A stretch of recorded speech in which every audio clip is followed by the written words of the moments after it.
found the love of liberty in the fires of hope and prayer. With boundless faith in our destiny, we solemnly declare. Side by side we stand, islands of the blue Caribbean Sea, this our native land. We pledge our lives to thee.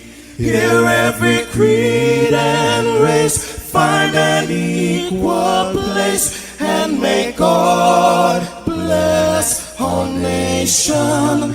Here every creed and race find an equal place, and may God bless our nation.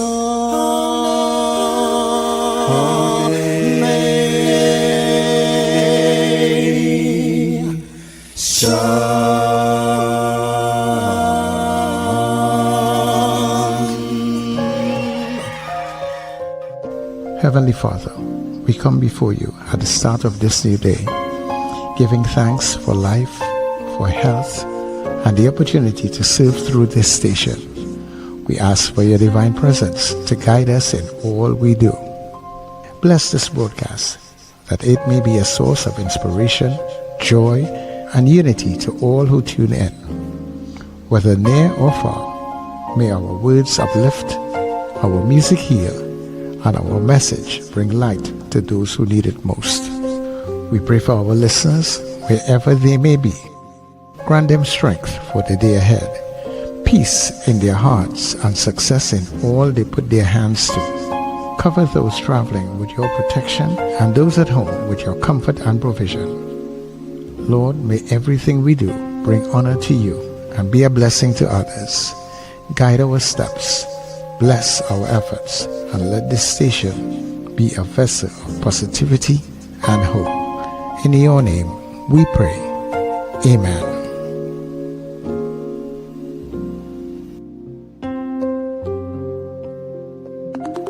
Your voice, your soundtrack, your station. New Era TT Radio. Net Radio.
Promise you will be nobody else's.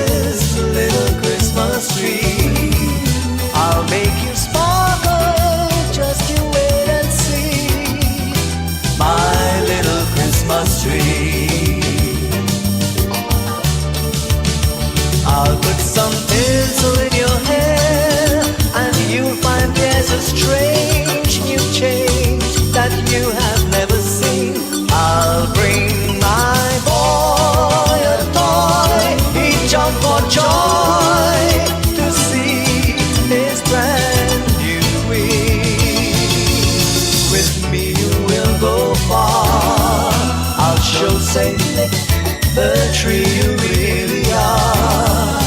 And there'll be peace on earth when Daddy lights your star. My little Christmas tree, my little Christmas tree. Have yourselves a merry little Christmas. Let your hearts feel light. Next year all our troubles will be out of sight.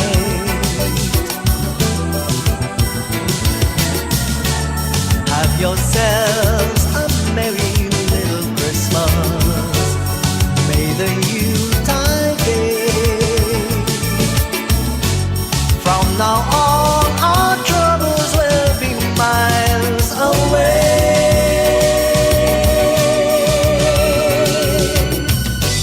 Here we are as in olden days, happy golden days of yours.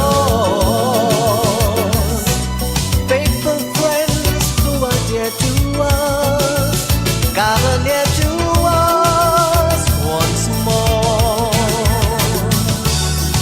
Through the years we all will be together, if the fate allow.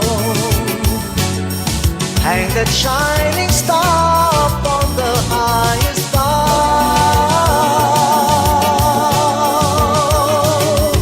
and have yourselves a merry little Christmas now. Wake up, rise up.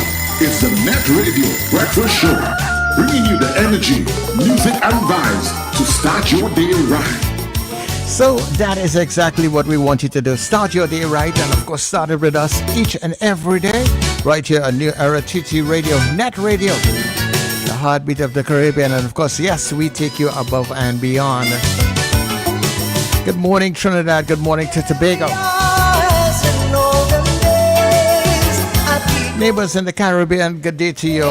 Friends and family who are streaming all around the globe, good day to you. And thank you so much for choosing us. who are dear to I want to say much thanks as always to the Heavenly Father for bringing us together for another day on the platform. And all that we do, dear God, let it be a blessing on to you. Christmas is such a wonderful time, isn't it? Yeah? if the fate Hey, dear people, I'm yours truly, Sir Charles. Happy am I to be in your company. and that shining I'm even a little more happier because you know what? star is far. This is your Get Up and Go as we welcome you all to the Breakfast Show. Yeah, yeah, yeah, yeah, yeah, yeah, yeah. Yeah, yeah, yeah, yeah, yeah, yeah, yeah. Wake up, it's a brand new dawn. The breakfast show got the vibes turned on. From Maracas Bay to the Savannah line. Let's start the day in Caribbean prime. Oh, oh, good vibes rolling through the air. The breakfast show energy everywhere. We talk, we laugh, we make you think. Grab your doubles or your morning drink.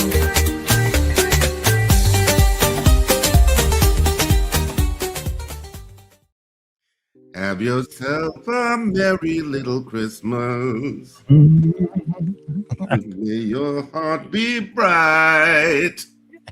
From now on, our troubles will be out of sight. Oh, that's a beautiful song. It takes you straight into Christmas.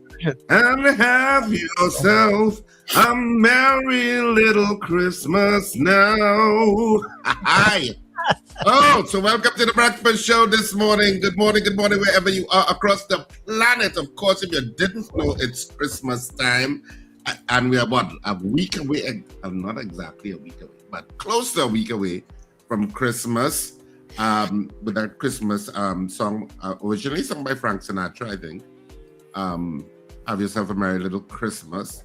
So, good morning to all of our viewers and listeners wherever you are across the planet. And of course, good morning to my co-hosts, Wendell and Sir Charles. Good morning, guys.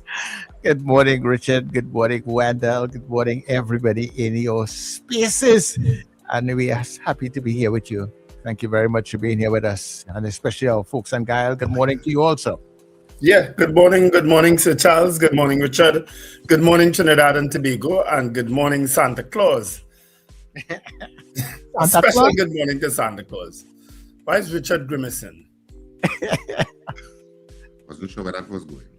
But It looked like a grimace. I was wondering if the tea had something in it that you didn't like.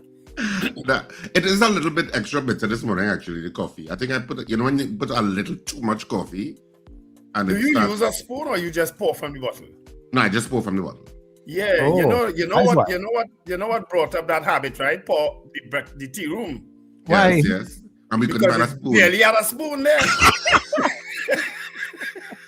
He couldn't find a spoon. Lack of spoons. We could not find a spoon. Or lack of a spoon that you could trust. Another time there were no cups. Yeah, but there were no cups. Yes. Yeah. And I went and I buy cups. I put cups. Yes.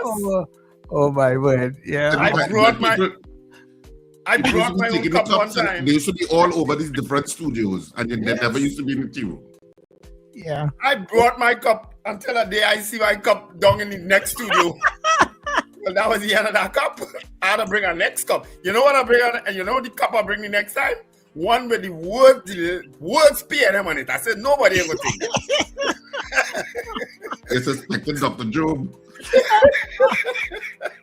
I'm only pretending I don't know what you guys are talking about. That was boarding tea room Macadal. Oh, that tea room has been suffering for years, Yep. It's suffering. Honestly, a special, of course, today is a happy birthday of a very good friend of mine, Sean Edwards. I want to say a big happy birthday, Sean. I hope you have a fantastic day. Of course, in case you didn't know, Sean is the costumier. The costumes you generally see in plays, it's Sean. So Sean, happy birthday, my friend. And I hope you're having a fantastic birthday today, whatever you do. We always harassing Sean because he's originally from Brazil. So we always harassing him for his birthday that we should have a big live in Brazil by where his mom is. And he should roast a big pig. You mean Brazil as in Brazil village in the east, right? Brazil, yeah. Oh! Not Brazil as in the country, no. Okay. I know what's like all these Sean Edwards I know come from outside. No. I thought Sean Edwards, that's all. Yes, I thought it was Paul 1 and 2 Sean Edwards you're talking about. No. There's another one. Yes, you're right. He has a funny accent though. He has a foreign accent. English. Yeah, he's English, huh? Yeah, English accent. Right, that's what I'm saying. Yeah, so let me add to your birthdays. Greg Oliver, you know Greg from right in Arima there. Happy birthday, Greg. Which Oliver is that one? I know so many Olivers. You know Greg. Sarah Ramdra, that's the daughter of Ainsley and Arlene Ramdra, and Costel Williams. They're all celebrating birthdays today. Of course, today would also have been the birthday of Arthur Napoleon Raymond Robinson. He would have celebrated his birthday today, the day after he became Prime Minister. And today is the anniversary, the first anniversary of the passing of former mayor, former MP, former minister Lisa Morris Jr. You remember that morning a year ago? Boy. It was devastating. And we didn't believe the news. Yeah, we didn't believe the news. Kurt Edwards himself had sent it to me, and I say, "You mad? You talking?" I started message people within the party, and they didn't know that. Well, it was so surreal. It was like, no, this can't be possible. This is obviously made up. Yeah. But it wasn't. It was a crazy December 16th, 2024. Crazy. And we came off radio, 4 days after it? Yeah. And I mean, it was a tragic, I think a lot of people were affected by that because she was known. Yeah. She's a politician. So I think people across Trinidad and Tobago were affected hearing that. Yeah. And she was so involved. Lisa used to literally be on social media responding to every complaint or every message or something. She would respond to it, Yeah, she would tag whoever she needs to tag, but she was very, very hands-on MP. Very, very hands-on. And she used to speak her mind, which a lot of people didn't like, but yeah, that's how I am too. So I ain't mind. And they changed, and of course they had changed the O'Mara Road to Lisa Morris, Julian Avenue. It never really stuck. Boulevard. It Yeah. never really stuck, even though the signage is there, because it's hard to change the name of that road because Yeah. Armenians are so accustomed to that being O'Mara Road. Yeah. Even now, I still see people referencing it, even in articles as O'Mara Road, because it's just been that for so long. Yeah. But is it the entire road name change or just that part down there? But I assume it's the entire road. I don't know. But even that is not clear. Yeah, that's not very clear. Yeah, so you just assume it's the entire road name that is changed. So there's parang tonight outside by the bar in celebration of our 1-year anniversary. You know that bar we went last time, right on Fafon Street, right next to where she lived there. Oh, I thought you said I thought it was Rumbucks you went to, you know. No. And I'm saying, how is Rumbucks? And in my mind now, I'm saying, how is Rumbucks 1 year? You know. There's parang for Lisa tonight. By I thought they were having some sort of is that a memorial? Yeah. Yeah. It's the memorial, but remember even the wake had parang. Yes. Plenty parang. You know what was interesting about it, about her passing, is that I didn't realize that she was so accomplished with so many different things, boy. She was like in everything and every part of this thing, you know. Yeah. That was saying she was a hands-on MP and minister. She was hands-on as a mayor. Well, prior to becoming a mayor, she was a councillor.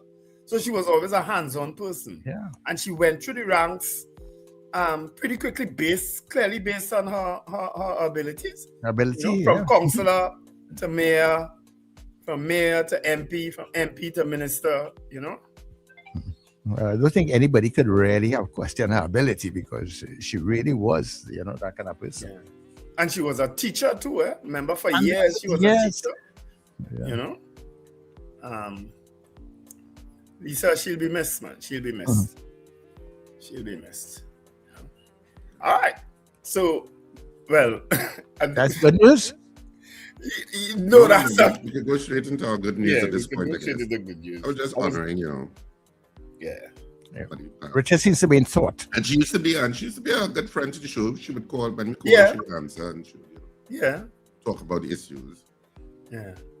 She wasn't afraid to speak out. Nope. I mean, we had our run-ins from time to time about Arima. That's expected. Who doesn't? All right, so we go straight to our But good I'm running news. about Arima. You still have run-ins about Arima? No, you've got from time to time. Good news.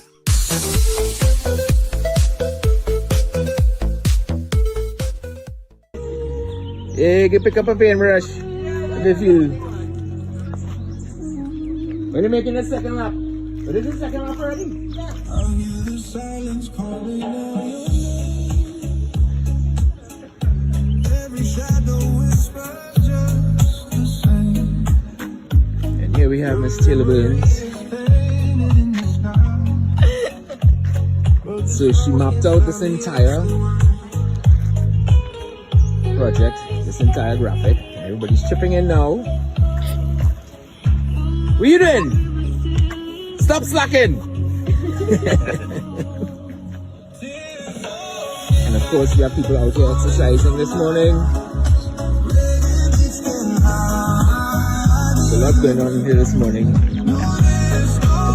Program. Of course, this is the only program of its kind in the entire Caribbean where by law this highway is blocked off for exercise. People come on, run, walk, ride every Sunday between the hours of 6 and 9. And you see lots of people take advantage of it.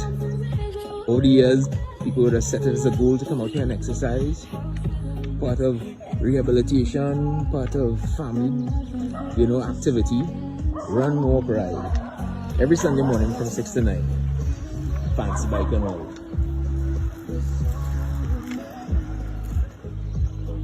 All ages. People come on and walk their dogs.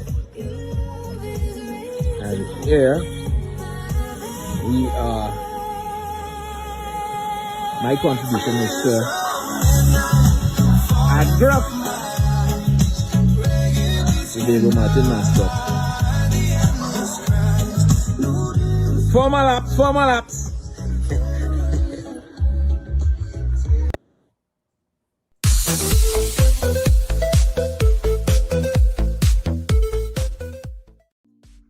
I was Michael Phillips. Phillips. Talking about that stretch, and they're doing a huge mural along the stretch. So I said, that's things with community and That's Diego Martin stretch, right? Yes, Yeah, yes. Down at the end of the Diego Martin Highway. He's been doing that for a while. Yeah. So what they do, they close it off at a certain time every Sunday? Every Sunday, 6 to 9. And there's people jogging, cycling. Well, it started off as people cycling, but now he's gone into some other things. Of course, this mural going on the wall and so on. Morning, Michael. Excellent guy. And he paints for a living. Well, he paints as a hobby, and it has become a living also, because he represented the country in national cycling. If you all remember. Yeah, he paints. He's an excellent artist, and he also sings too, doesn't he? Well, he says he sings.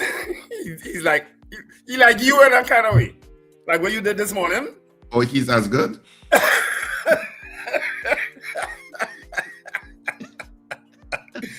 But he plays guitar and he sings.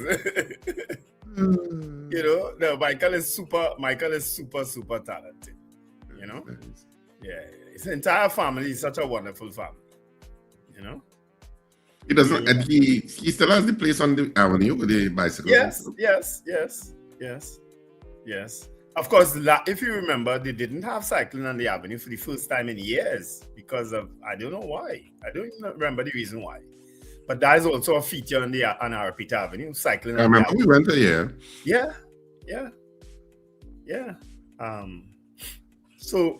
But Lisa Morris Julian Boulevard is from the roundabout to the highway.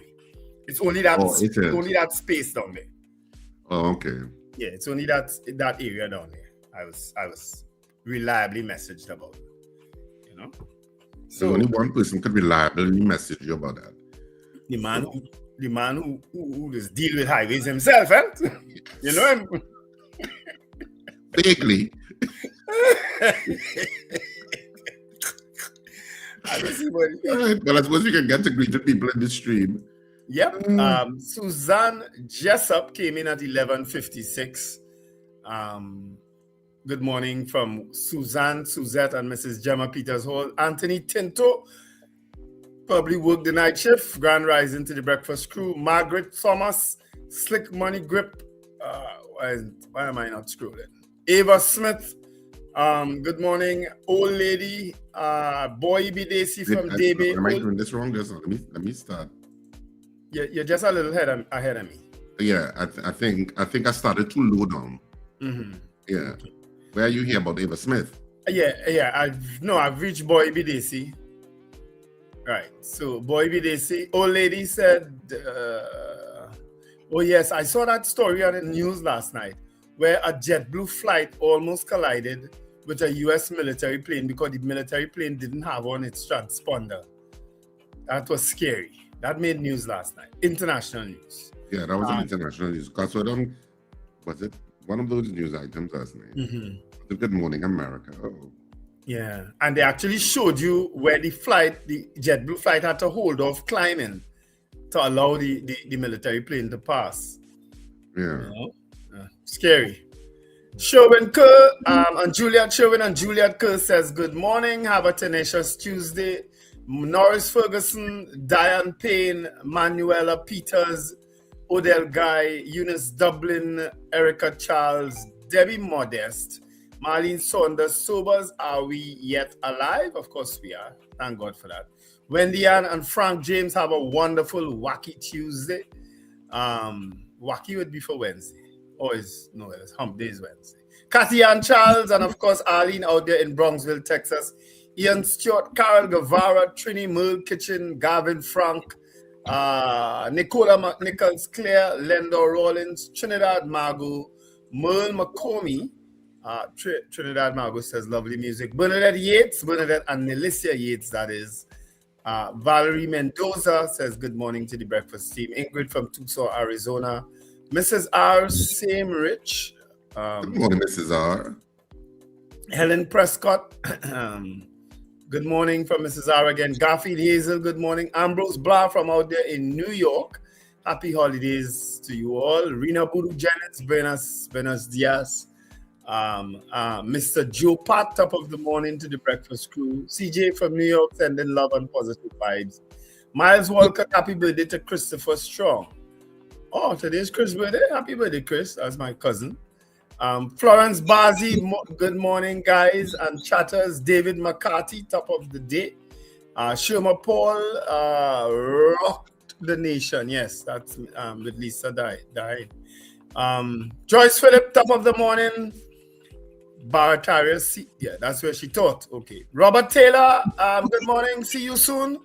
Valerie Mendoza, Robert, I think Greg having a party this weekend, you know, for his birthday today. I hope it's not today's party. Is it my internet or theirs? What is that? I'm not sure what that is. And I lose track of where I am now. Where are you, Richard? Is it my internet or theirs? Next one. Yeah, it's King Savage Baby. Wow, Merry Christmas.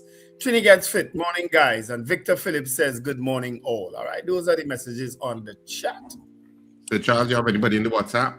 Yeah, I do. And let me apologize if anybody did experience any internet problems. The platform on my end just resetted itself. It's the first time I came across that. So I hope that is not a developing problem.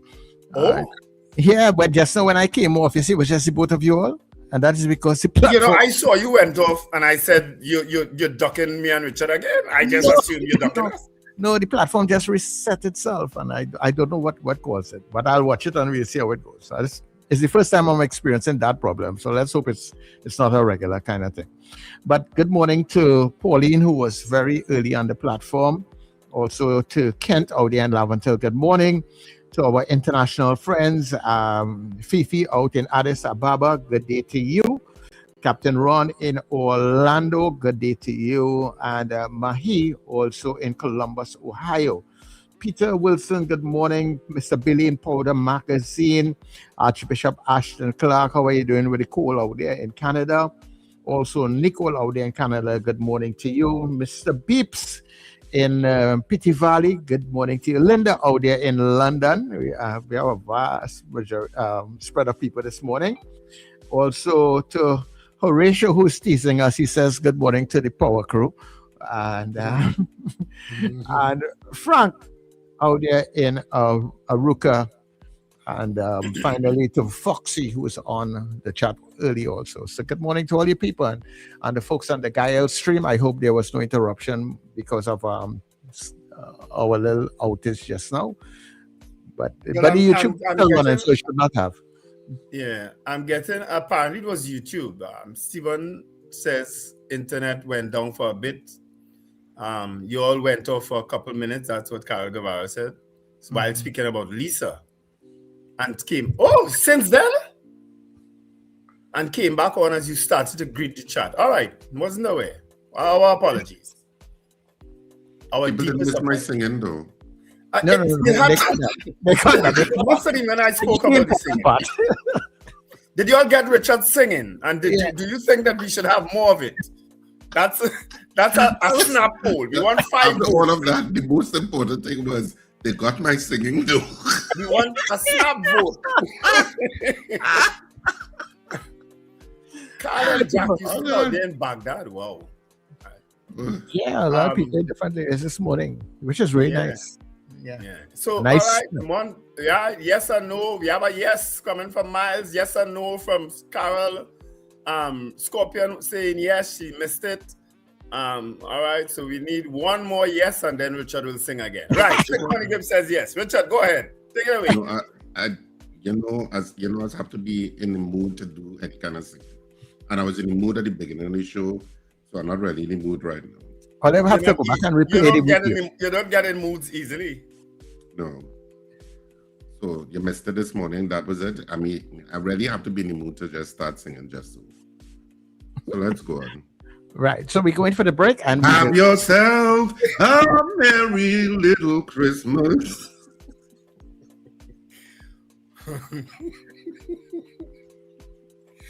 Sing the part about troubles, chasing the troubles away. I need to hear that. Let your heart be a light from now on. Ooh, I'm taking that chord too high. Yeah. Our troubles will be out of sight. That's the part I want to hear.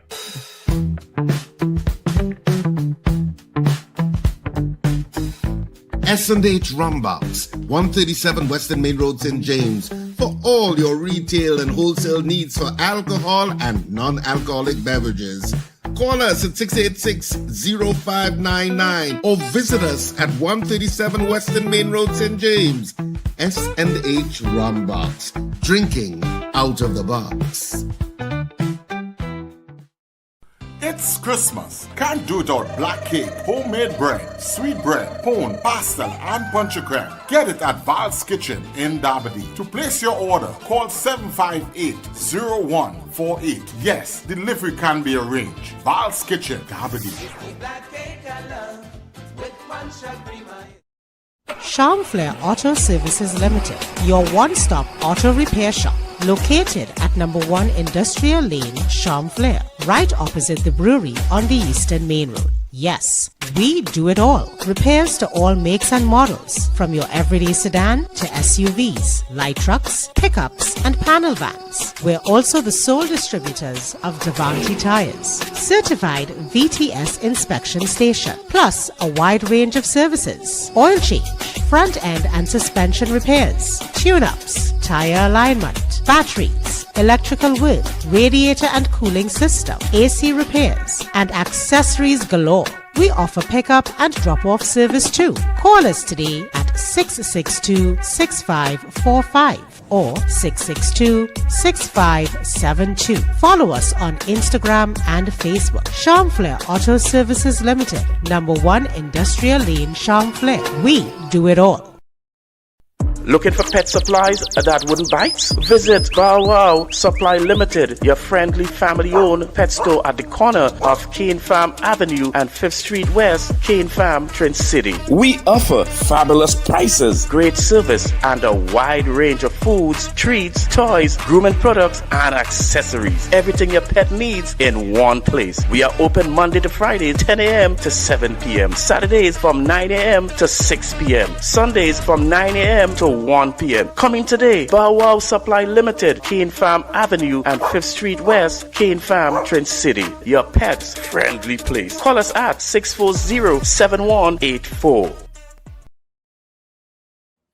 Ho, ho, ho! This Christmas, small businesses, this one's just for you. Get your brand, your product, your business in front of thousands every single day on New Era TT Radio, Net Radio, and Gaia Caribbean TV. And here's the gift you've been waiting for. Radio and television advertising has never been more affordable anywhere else. We are talking unbelievable real rates. Prices no one else can offer you for primetime slots that put your business right where your customers are watching and listening. So, call us today at 299-5156 and turn your Christmas into real results and real profits with affordable advertising so you too can say Merry Christmas!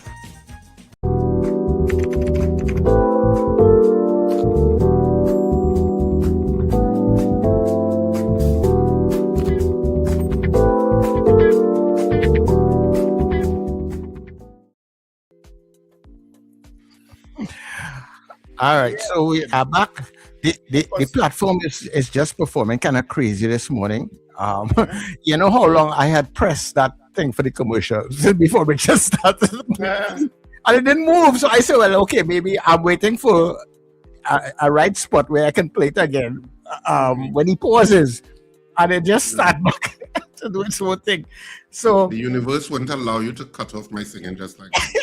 The whole chat is abuzz with, my God, what is that? What is that noise? You know, they thought the platform had gone down again, but it was Richard singing. No. Only can do Richard that. No, everybody's saying that is the worst thing ever here. Anyhow, the chat is abuzz with it. Guys, give me 30 seconds. 30 seconds, oh, well, Wendell, 29, 28, well, 27. hold on. Yeah. one of the listeners has told me that the YouTube didn't break for them. They saw the entire. They didn't see it. So maybe some people it broke, some people it didn't break, which I suppose is the story of life. And Ricardo Samuel is watching, so he wanted to be identified that he's watching us on Gael. Who is that? Good morning to you, Ricardo. Ricardo, okay. So it didn't break on Gael. That I'm not sure. Okay. But Ricardo might have been one of them who don't know if it break or not.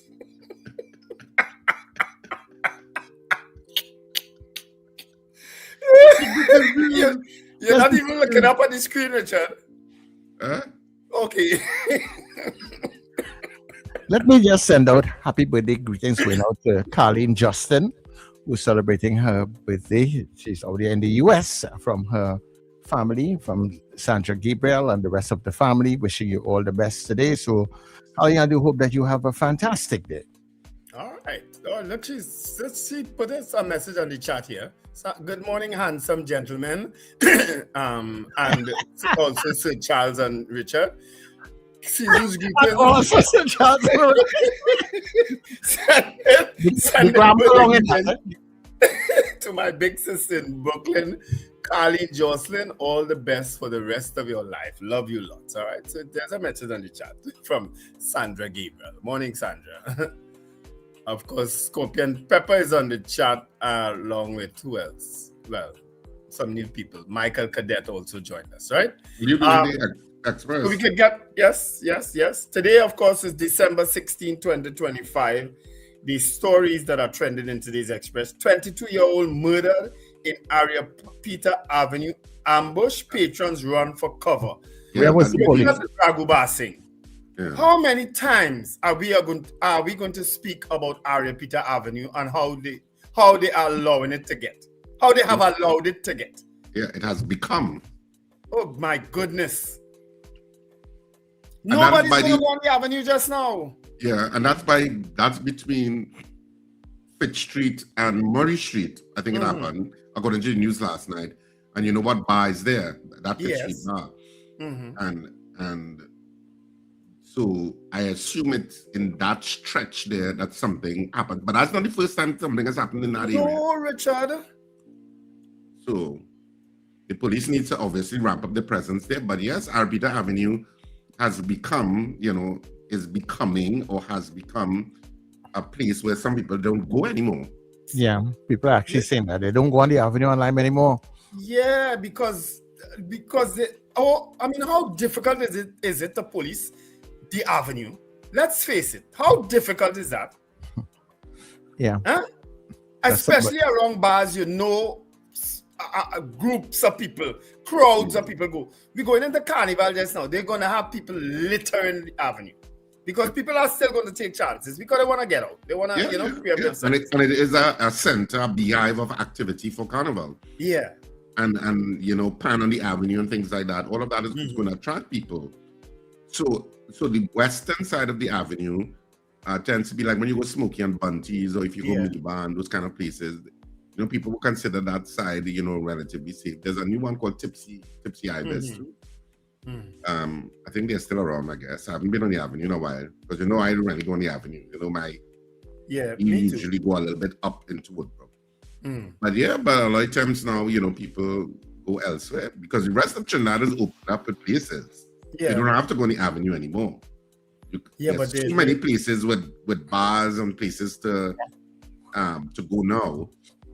I see Valsin has regained that kind of momentum where the weekend lineman is Valsin is one. Yeah. Valsin is one. I don't know what they did, but on a Friday, whoo. Yeah. Because they have several bars and areas there for entertainment now. Yeah. They have a lot of that, you could say. Yeah, so they have regained a lot. They need to do something about it. We tired talk about it. You know what I mean? It's too valuable a space. And two, how I should put it, relaxing as well. It can be relaxing as space to allow it to go to ruin like that. With crime. They need to fix it. Yeah. TNT allow U.S. military aircraft to transit airports, and that story trended the same time the near collision trended. So you know how people started to feel about it. You know, Venezuela. A lot of commentary on that, and because it almost looks as if you're saying, use our space to do whatever you need to do. Well, yeah. I'm trying to phrase it correctly. Yeah. I like how it was said on social media. Yeah. You know, some social media is very bitter and very aggressive. So I'm trying not to be aggressive. I'm just trying to say, but, Yeah, no, I was saying the other story that trended along with that is Venezuela accuses Trinidad of complicity in U.S. tanker seizure. And of course, yesterday they sent out a release canceling all gas and oil projects. All. I don't know. And we still saying we don't need them, you know.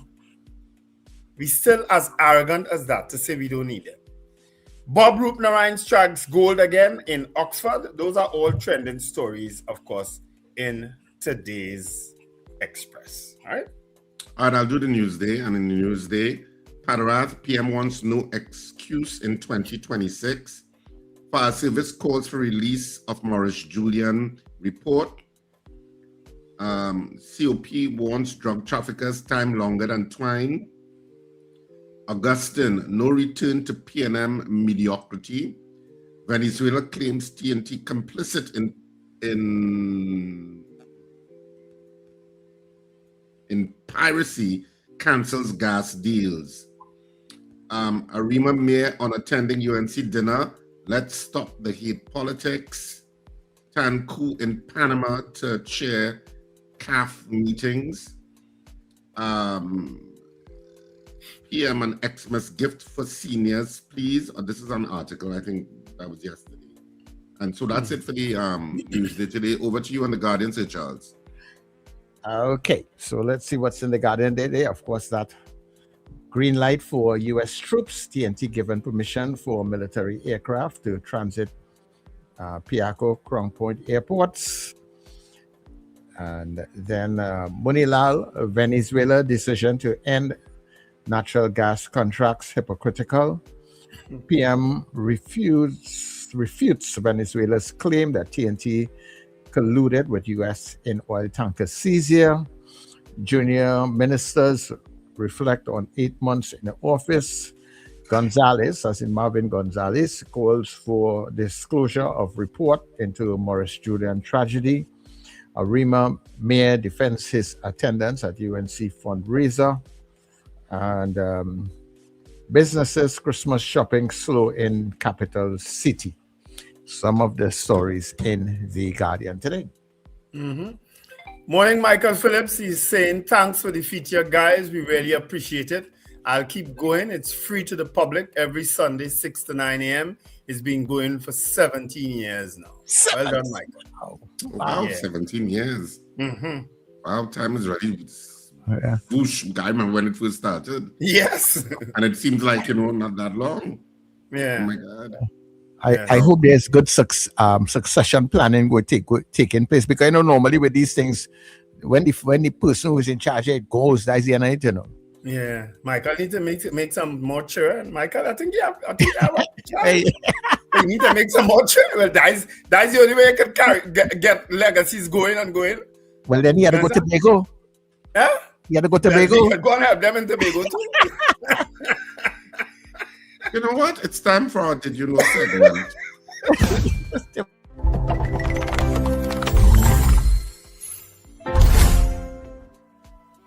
In his final State of the Union, President Obama was talking about the need in our nation for new politics. And he said, "We the people. Our Constitution begins with those 3 simple words. Words we've come to recognize mean all the people, not just some." Now, when I heard that, as a Native man, I had to stop and ask when. I've read our founding documents, I've studied our history, and I had to question, when did we decide as a nation that we the people actually means all the people? Literally 30 lines below the statement, all men are created equal, the Declaration of Independence refers to natives as merciless Indian savages, making it very clear the only reason our founding fathers used this inclusive term, all men, because they had a very narrow definition of who was actually human. Now, a few years later, our founding fathers wrote another document They started this one with the words, "We the people of the United States." This, of course, is the preamble to the Constitution. However, if you read just a few lines later, down to Article 1, Section 2, section of the Constitution that defines who is and who is not covered by this Constitution, the first thing you will note is it never mentions women. Second, it specifically excludes natives. And third, it counts Africans as 3/5 of a person. So who's left? Well, white landowning men is who could vote. Now we have to ponder this for a moment. The reason our Constitution was written, the purpose of our Constitution, is to protect the interests of white landowning men. So today we act shocked that women earn 70 cents to the dollar. This shouldn't shock us. Our Constitution's working. We act surprised that our prisons are filled with people of color. This shouldn't surprise us. Our Constitution's working. We act outraged that in 2010, the Supreme Court sided with Citizens United and rules that corporations now have the same rights to political free speech as individuals. This is what opens the door for super PACs, unlimited contributions to candidates. This shouldn't surprise us. The Constitution's doing exactly what it was designed to do. It's protecting the interests of white landowning men. So this makes our Constitution a systemically white supremacist and sexist document that assumes the white landowning male has the authority to decide who is and who is not human. See, we would rather believe that the United States of America is racist and sexist and white supremacist in spite of our foundation. But the truth is we are white supremacist, racist, and sexist as a nation because of our foundations, and we don't know what to do with that.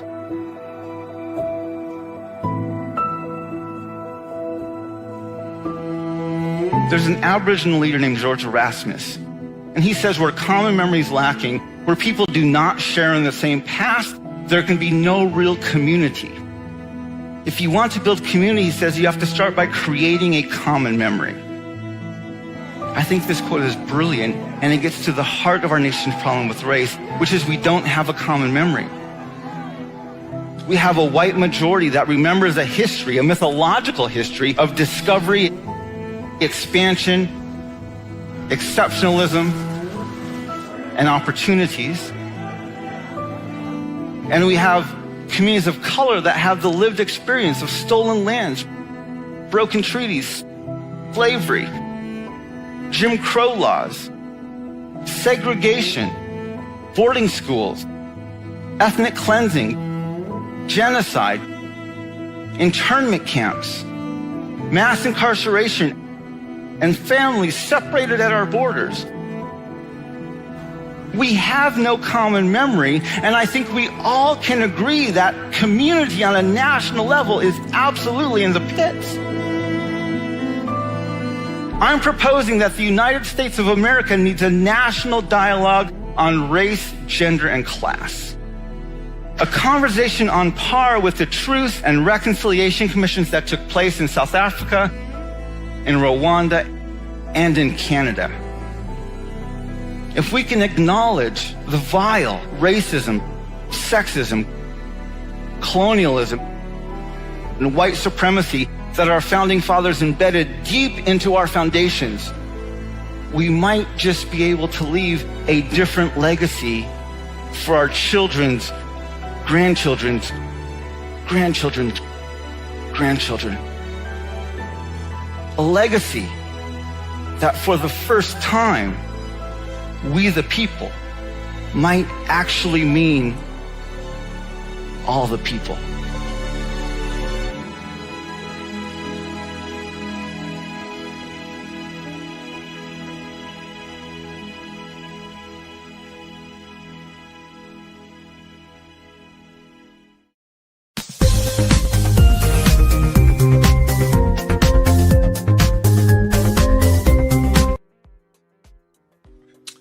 So that was our Did You Know segment. So this is the point. Did you know? That's a deep piece, you know, a deep piece, PIECE. Because but I'm watching it and I'm saying, that ain't happening now under this presidency, and it should have happened under the presidency of Barack Obama. If there's one thing he failed, is in that aspect. You understand? But I live in hope. Which is why, as I say, I like traveling. I like seeing different places. I like experiencing different people and see how they operate. Yep. You understand? Because Trinidad and Tobago, we are also going down a very slippery slope right now. And I pray and hope that we recover from it. But America is down inside the pit right now. And I hope they get out. Because that's why they call it the land of the free and brave. But we don't see that there, right? But we open up our lines at this point. This is the point at which you can get interactive with us before we get to our morning poll and the news at 7 a.m. on the dot. So the lines are open, 281-1315, 281-1315, or 299-5156, 299-5156. Of course, you can also include the code 868 before it if you're calling from outside of Trinidad and Tobago. So 281-1315 or 299-5156. Let me take that a little slower for those of you who are a little older. 281-1315. You just talked to almost everybody there. 1315. You just talked to almost everybody. But you know what? You said it slow, but you say it so soft. Half of them might not hear it. Some people did it. So let's 281-1315. Hey, hello, good morning to you, caller. Hi, good morning, Charles. Good morning, everyone. Richard. Complimentary speaking to you guys. I'm a bit concerned about the latest development with planes transiting Trinidad and Tobago and using the airspace and the airports and things. Could you enlighten me as to what benefit that would be to Trinidad and Tobago to us?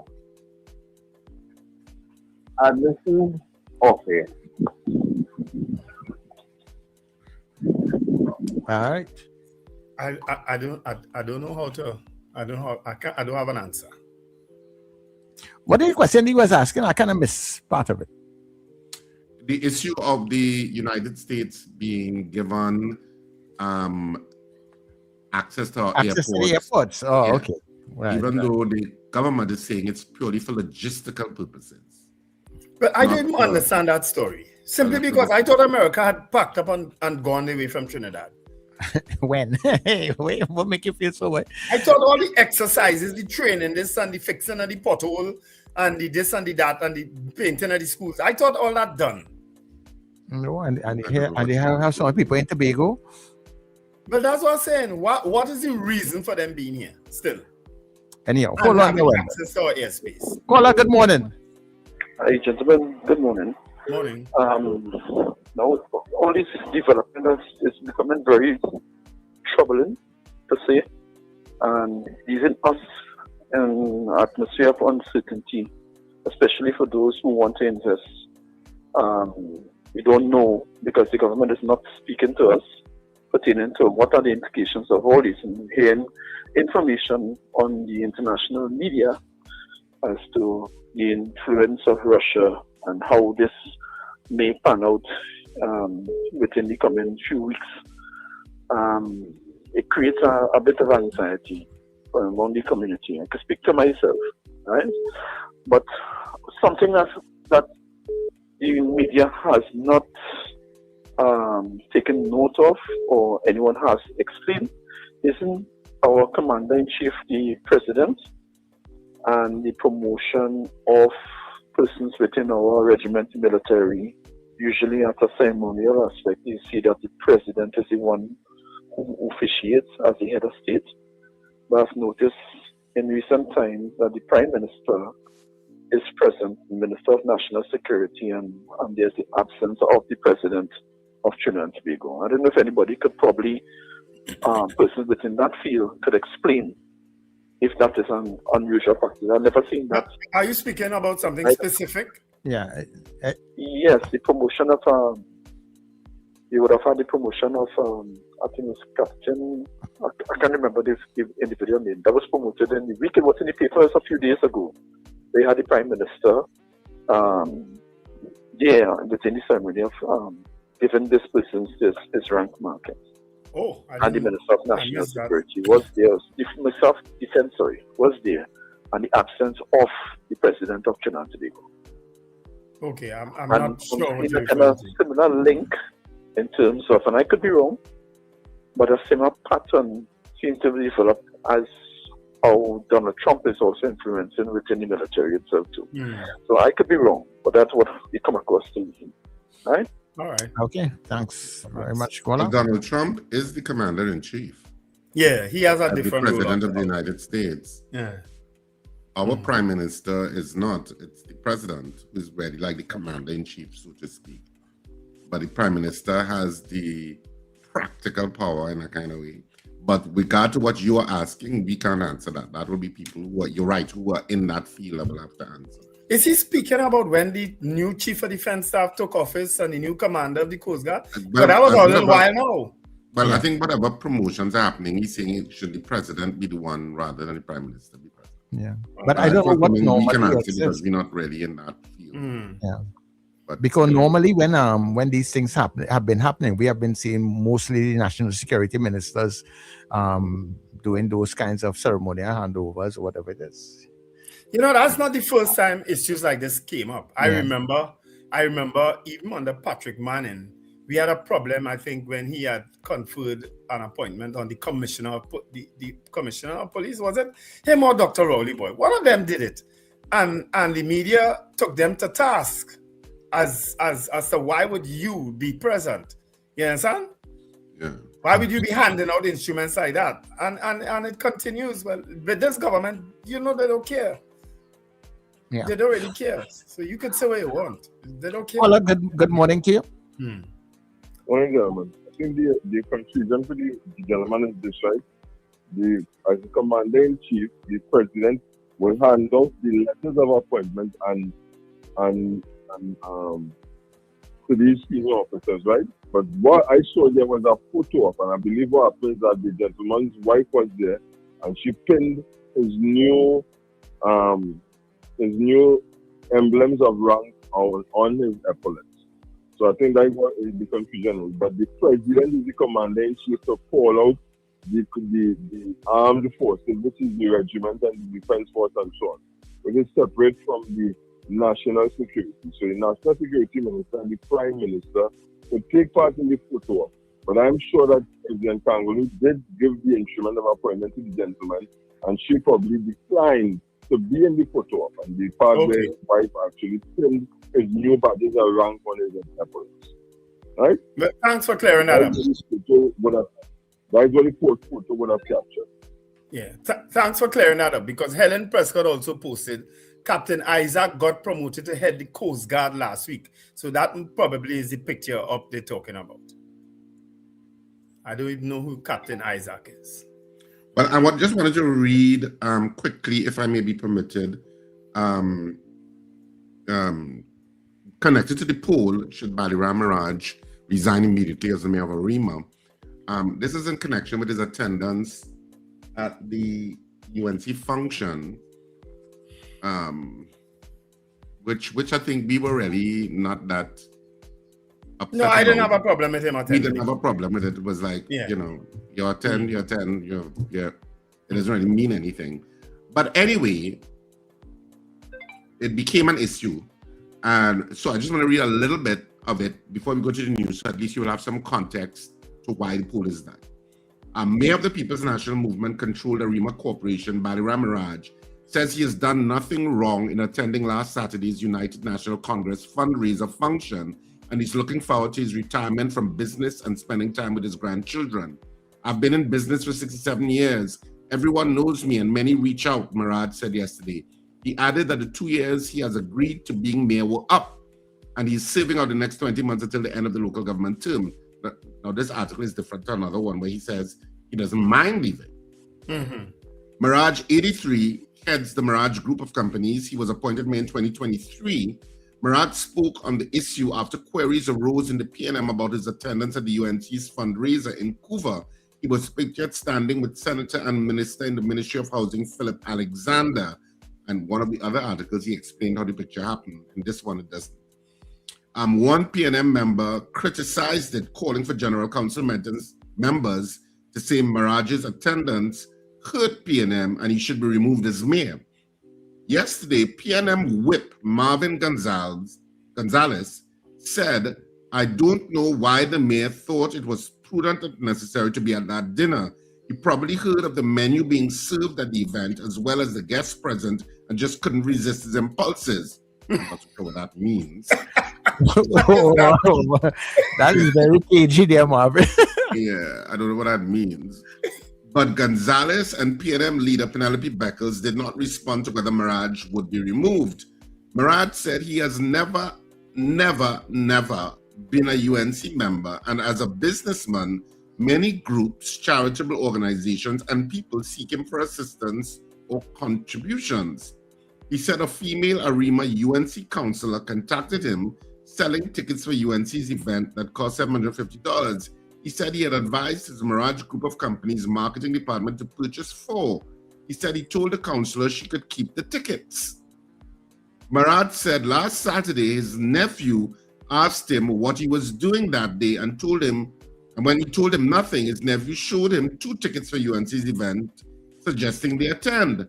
Mirage said they went and he spent 90 minutes at the event. He said he didn't speak with the Prime Minister, whom he said he hadn't spoken with for 10 years, but many UNC people spoke to him, including some ministers.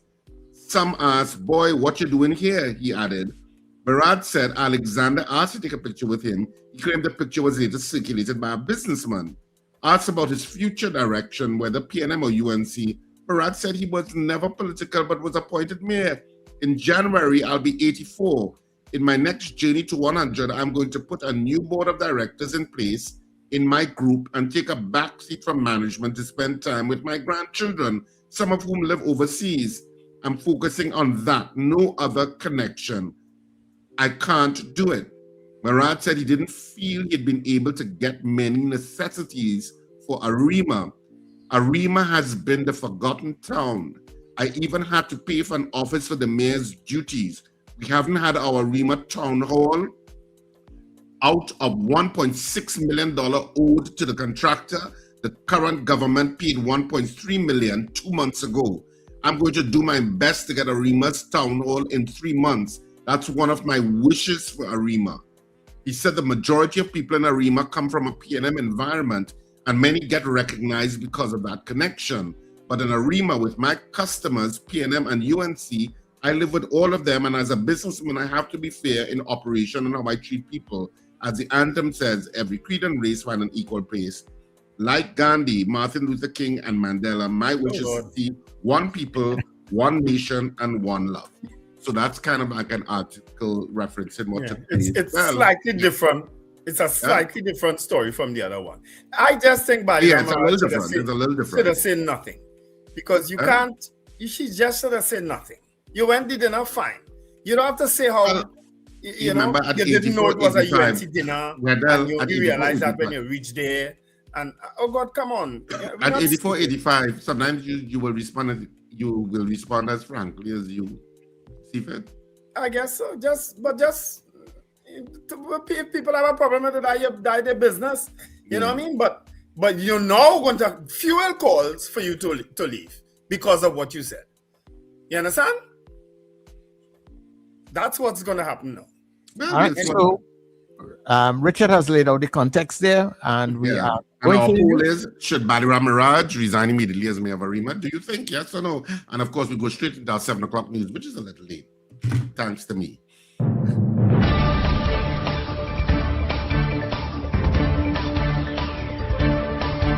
The news you need, the clarity you deserve.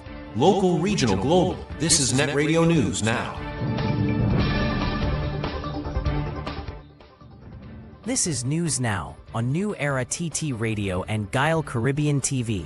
I'm Derek McMillan. Good day. The government has confirmed it will allow United States military aircraft to transit local airports in the coming weeks as part of ongoing security cooperation between Trinidad and Tobago and the U.S. In a statement issued Monday, the Ministry of Foreign and CARICOM Affairs said the approvals are for logistical purposes only, including supply replenishment and routine personnel rotations. The ministry stressed the movements do not represent any change in the country's defense posture. Officials noted the decision falls under long-standing bilateral agreements that have supported joint training, enhanced surveillance capabilities, and successful operations against illegal narcotics. Foreign Minister Sean Sobers said the government remains closely engaged with the U.S. Embassy and committed to regional security. Prime Minister Kamla Persad Bissessar has also reaffirmed support for cooperation to combat transnational crime. Further details will be handled through diplomatic and aviation channels. Arima Mayor Balaram Maharaj has defended his appearance at a UNC fundraising Christmas dinner on December 13th, saying personal loneliness, not politics, led him to attend. Maharaj, who was elected on a PNM ticket in 2023, said he went as a guest of his nephew, who has been supporting him since the death of his wife nearly 5 years ago. He said he only realized it was a UNC event after arriving, but stayed. Praising the organizers and calling for an end to divisive politics in Trinidad and Tobago, Maharaj said the photo, circulating online, with Housing Minister Philip Alexander, was taken at Alexander's request.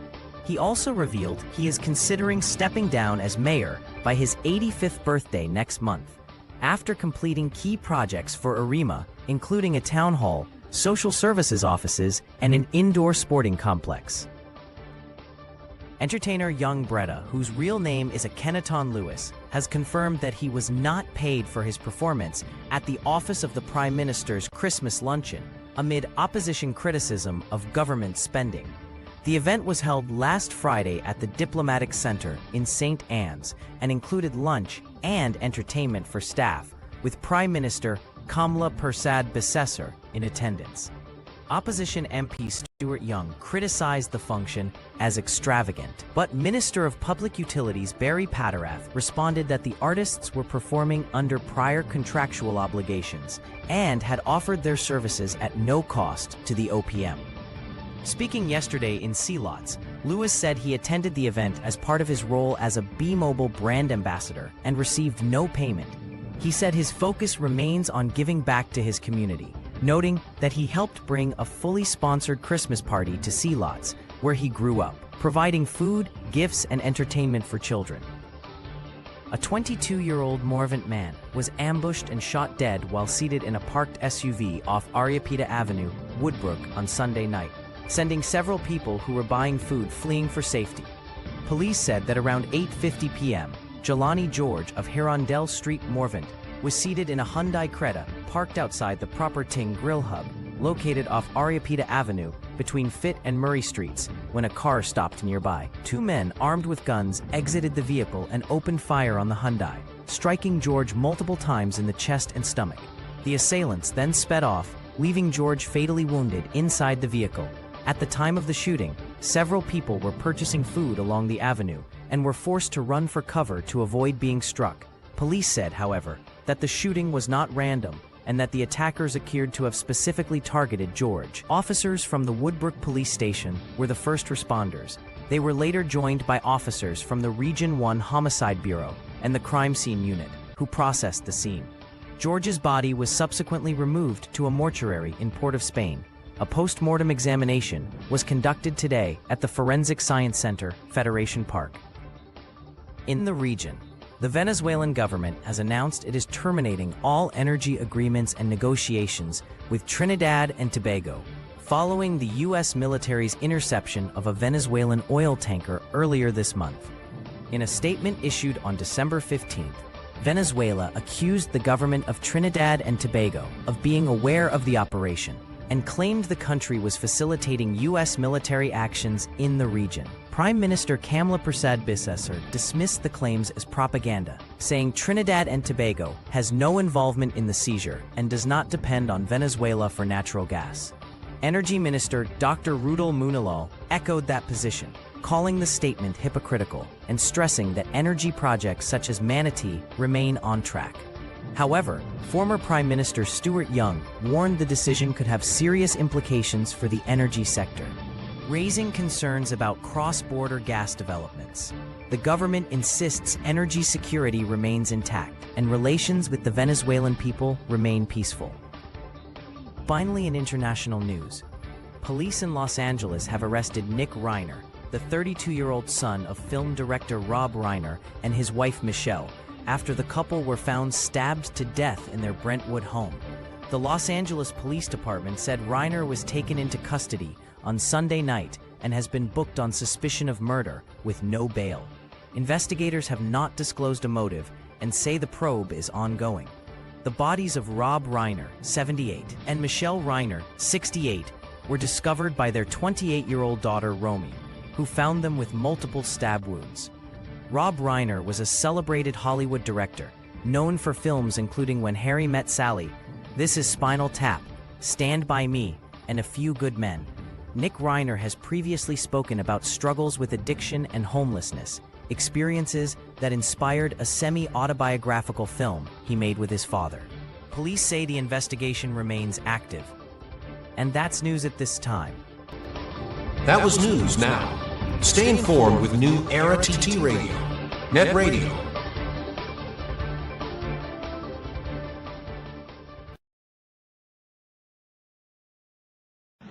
Your mid-morning just got better. Join Sir Charles for the mid-morning mix and mingle, where good music, real talk, health, and family matters come together, and your voice is heard.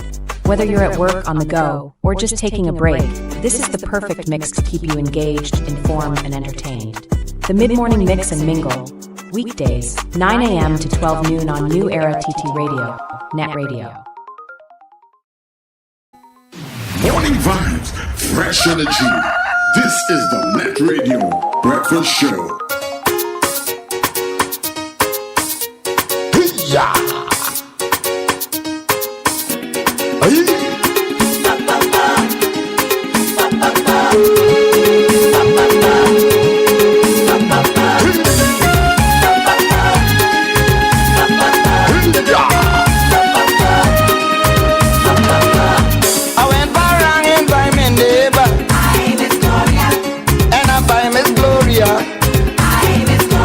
I say, madam, what you have to offer? She say, I have everything right here. I don't buy whiskey, neither strong rum.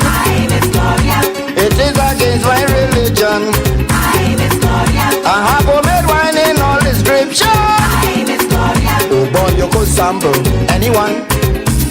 I have citrus, hibiscus, dandy root, passion fruit, Jimawi, strawberry, aloes, and cake. I want some homemade wine, Madam Gloria. Give me the homemade wine. It's nice. I want some homemade wine, Madam Gloria. Give me the homemade wine. It's sweet. Ba-dum-bum, ba-dum-bum, ba-dum-bum, ba-dum-bum, ba-dum-bum, ba-dum-bum. I eat black cake from Joan already. So right now I don't want no more. But all them local wine you present me, I got to taste some of them for sure. Oh madam, which one is your favorite? Bring it out quick, let me taste it. It's you who make it and you must know. I want a good head before I go. She say hot plum, pomegranate, cashew, guava, balata, bandanya, aloes, and cake. I want some homemade wine. Yeah. Madam Gloria.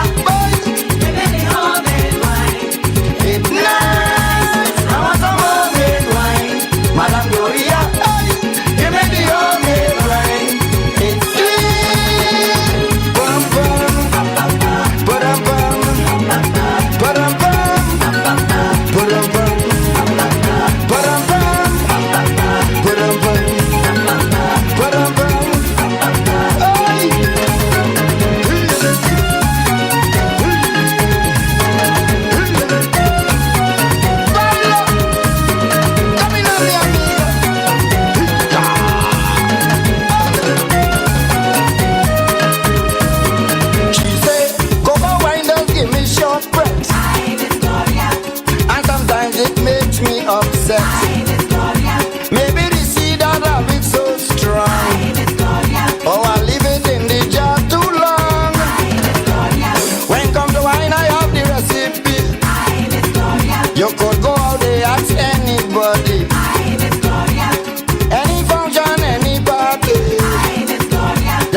Breakfast Show.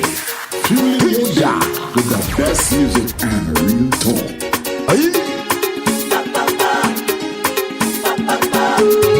All right, everybody, and of course, welcome inside the second hour of the Breakfast Show.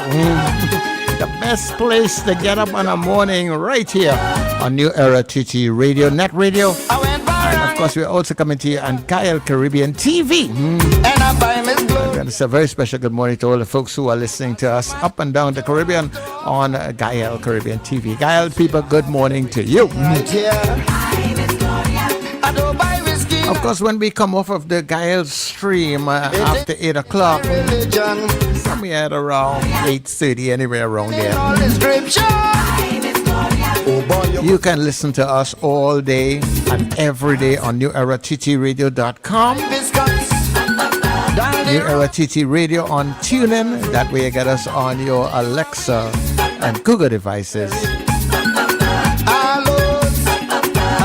And when you go up to our different pages, Facebook, YouTube, and of course on our website, remember you can like, subscribe. You gotta push that YouTube subscribe button a little more.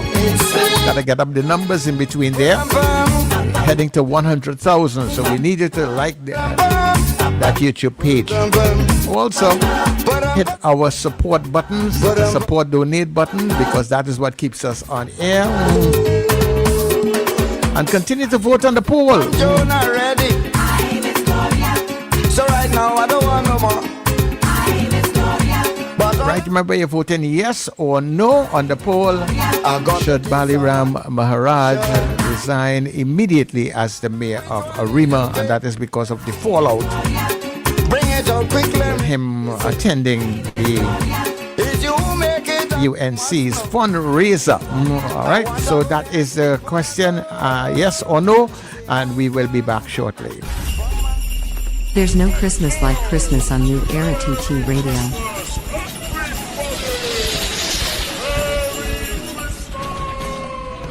The other day I went Venezuela and I fall in love with a señorita. I hardly know the lingo, but I really know what she know. It's a time for giving, caring, and sharing. It's things like this that get me mad. Who stole the rubbish from my yard? A time for loving and remembering what really matters most. Greater than from our family to yours. Merry Christmas and a blessed season from New Era TT Radio. Net Radio.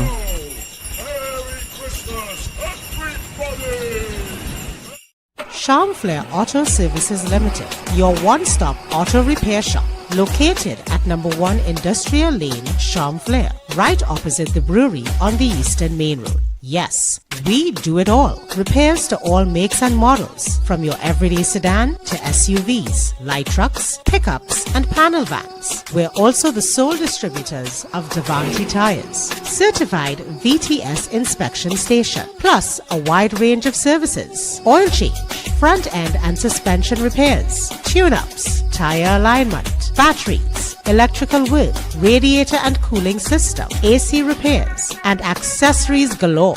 We offer pickup and drop-off service too. Call us today at 662-6545 or 662-6572. Follow us on Instagram and Facebook. Charm Flair Auto Services Limited, number 1 Industrial Lane, Charm Flair. We do it all.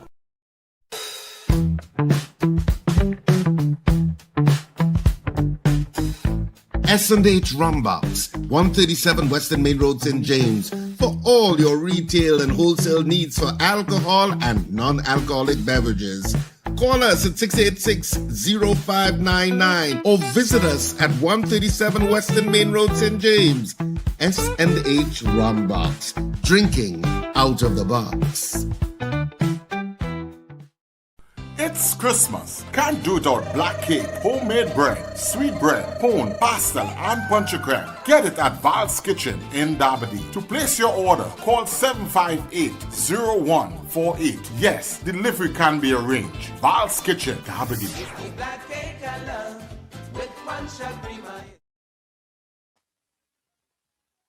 Looking for pet supplies that wouldn't bite? Visit Bow Wow Supply Limited, your friendly family-owned pet store at the corner of Cane Farm Avenue and 5th Street West, Cane Farm, Trinidad City. We offer fabulous prices, great service, and a wide range of foods, treats, toys, grooming products, and accessories. Everything your pet needs in one place. We are open Monday to Friday, 10 a.m. to 7 p.m. Saturdays from 9 a.m. to 6 p.m. Sundays from 9 a.m. to 1 p.m. Coming today, Bow Wow Supply Limited, Cane Farm Avenue and 5th Street West, Cane Farm, Trinidad City. Your pet's friendly place. Call us at 640-7184.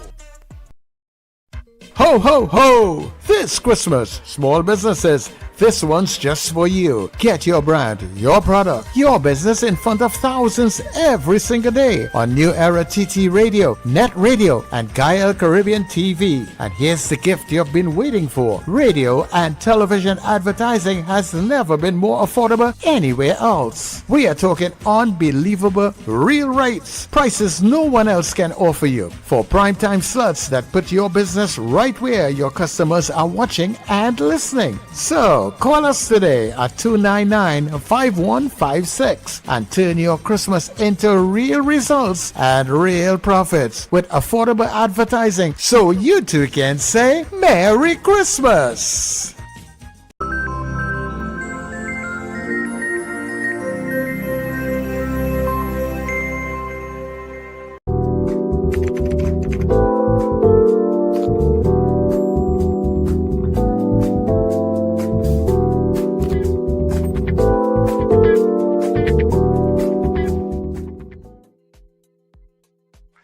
All right, we are back.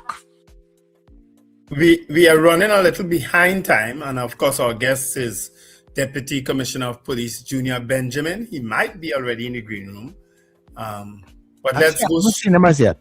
Okay, good. Let's go straight into the poll. I did alert him that we may be running a little late.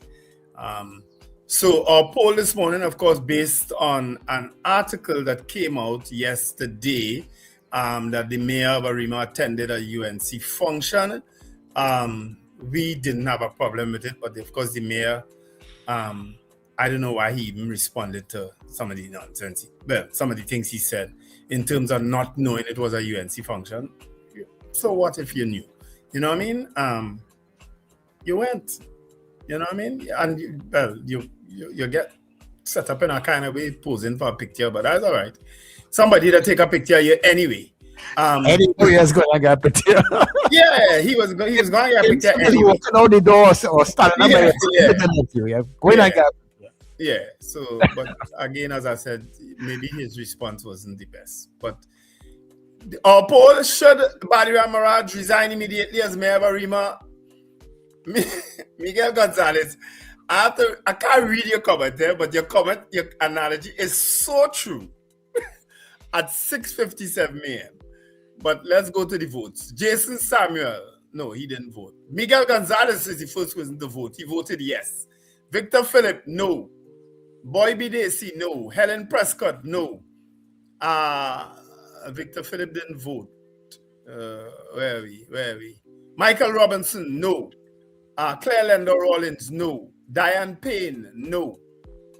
Akello Abel is sending a message here that we have to raise with DCP Benjamin about the police service withholding signing off on liquor licenses. He said he has had an application before the St. Joseph Police Station for nearly 5 months. We'll raise that with DCP Benjamin. Ava Smith, no. Ilarizan, no. Valerie Mendoza, no. Staubin, no. Morning, Luan Mooking, how are you? You should have just hush. Exactly. Slick Money Grip. No.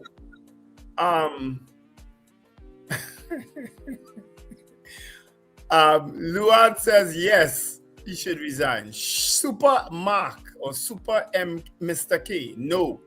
CJ. No. Avion Abraham. Yes. Rosie Bagan. No. Bernadette Yates. No. Trini Gets Fit. No. Old Lady. No. Nicola McNichols, no. Beauty Culture, no. Colted Finch, no. Penny was at the Corridor River Eunice Dublin. No. They see you all over the place. Well, Colton Finch, right? She was. And you remember she gets Prabha Abdial didn't vote. Josie Richardson, no. Brent Hackshaw, no. Trinidad Margot, no. Nicola McNichols, we consider that. We might ask that tomorrow. Robert Taylor said, if I say no, my brother Kurt Edwards will be.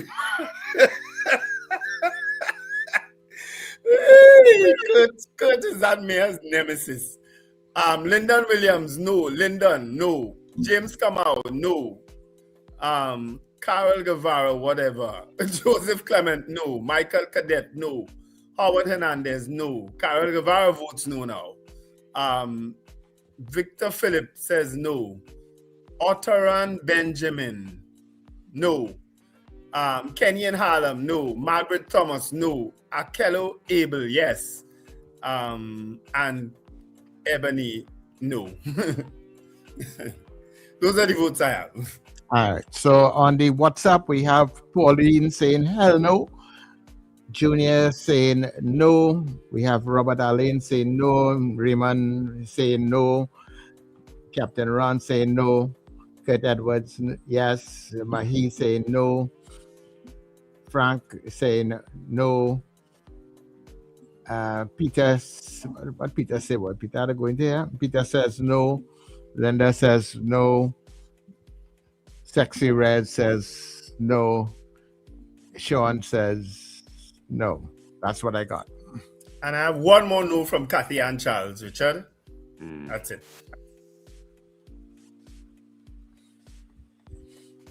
Yeah, missing some people on the poll, but you mean what do you mean? You mean people like Zena?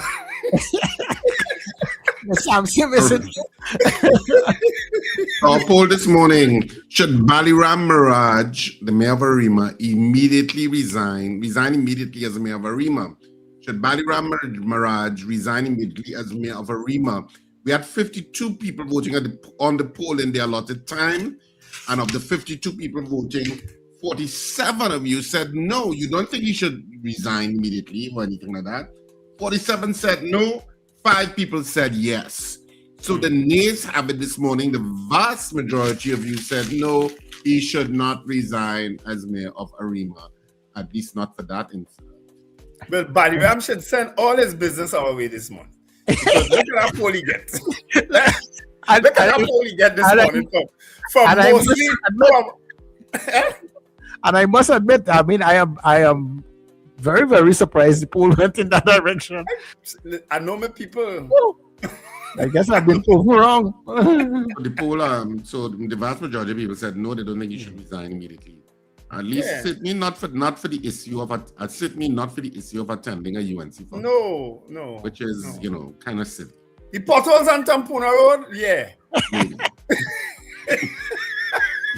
There no lights in the river. Maybe. The lights in the Christmas lights in the river. Decoration for Christmas, maybe. Yeah. No star by the church. They no star by the church. No star by the church, yeah. No star on the hill. No star on the hill. Yeah.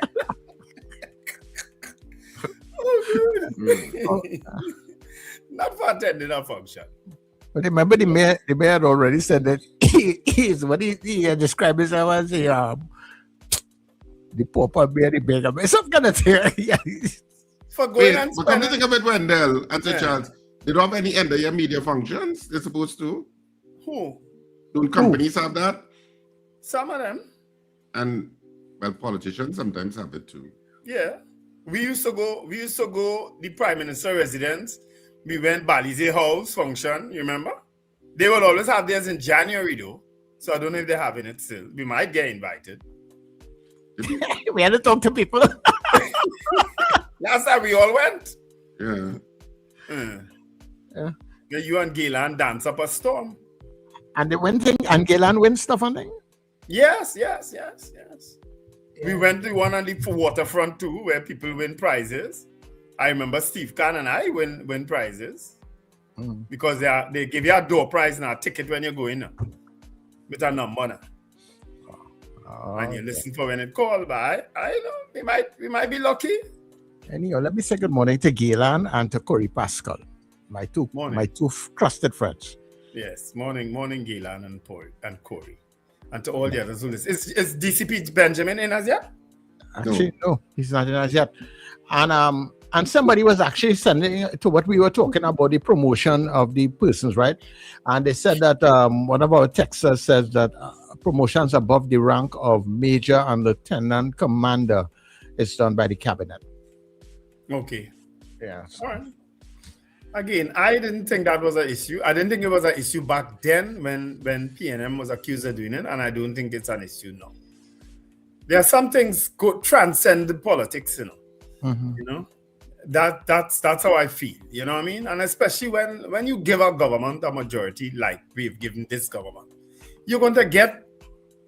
I don't want to use the word abuses, but you're going to get that show of power. You're going to get that, you know, that hey, you've given us this mandate. We are going to show you that we're going to use this mandate. So that's it. You know, this life is getting too stressful now. Yeah, sometimes. You know, that issue of the U.S., Venezuela, Trinidad, Venezuela thing. That to me is our biggest worry right now. Our biggest worry in the country is that it ain't nothing about a function. It ain't nothing about any other thing, about a road, about revitalization. It's about that problem that we are smack in the middle of. That U.S.-Venezuela issue. But just when I thought the thing was going on cool down after the radar situation, boom, something else happened. Yeah, that's what I'm telling you. Because we are clearly powerless to do anything about it. That's how the government is coming across. That they are powerless to do anything about it, to say no or to resist. Grenada did it, so I don't know how Grenada did it. You know what I mean? But it seems that we are powerless to do anything about it. Well, I guess it goes to my only concern in situations like this.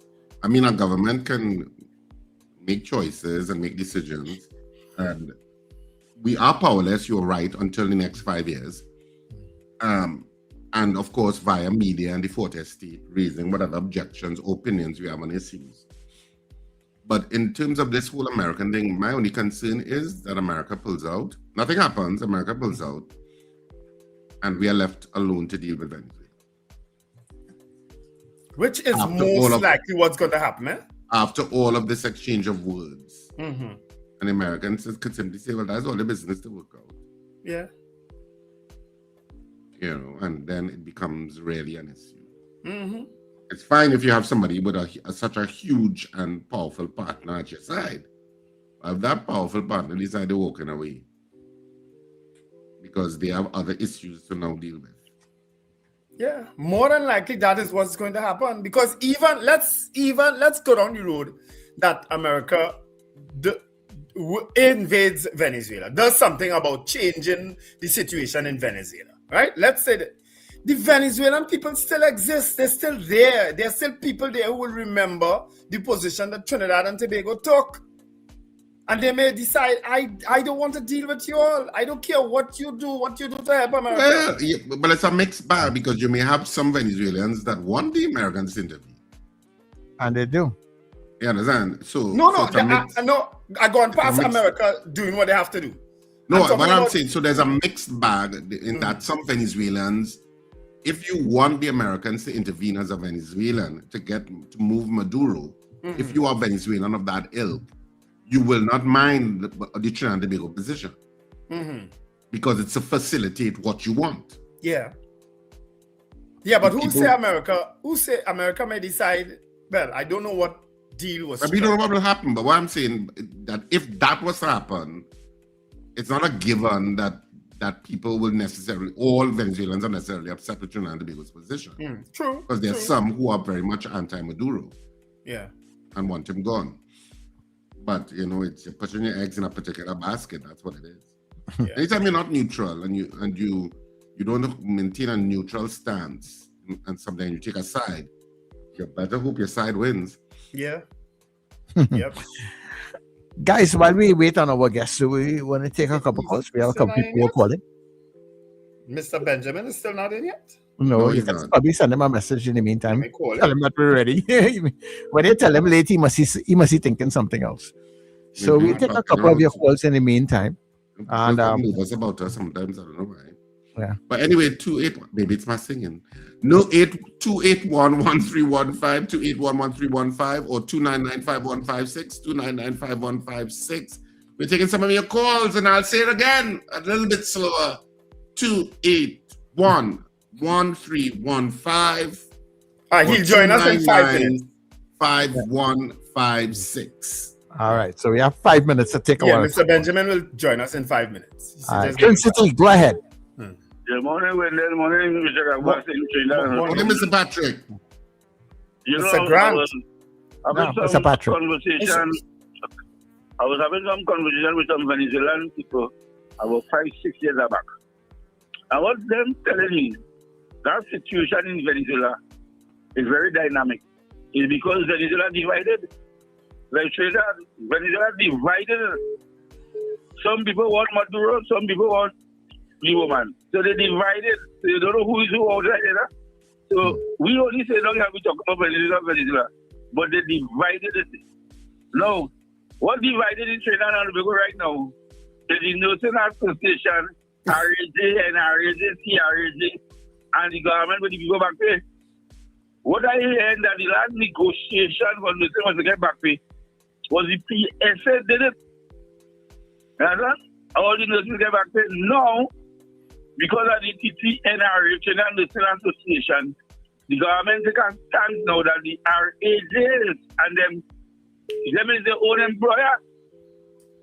So people are finding something strange that when Ms. Felicia Thomas signed off a document, which I read, that all nurses supposed to get back pay from that negotiation. So this thing looking like you're going to go to court for the thing. Yeah. Yeah. All right. Okay. No problem. Reach out to Edie Stewart, because I saw that was trending on the news last night too. That issue of the RHAs, because they're threatening a slow work to rule some sort of industrial action. That's not good. Workers, health workers, not necessarily nurses. Okay. Yeah. Hi, Zena. Good morning. Good morning to everybody. Good morning. So Charles, I know why you say people like Zena. I'm the same. I know, sir. When they say.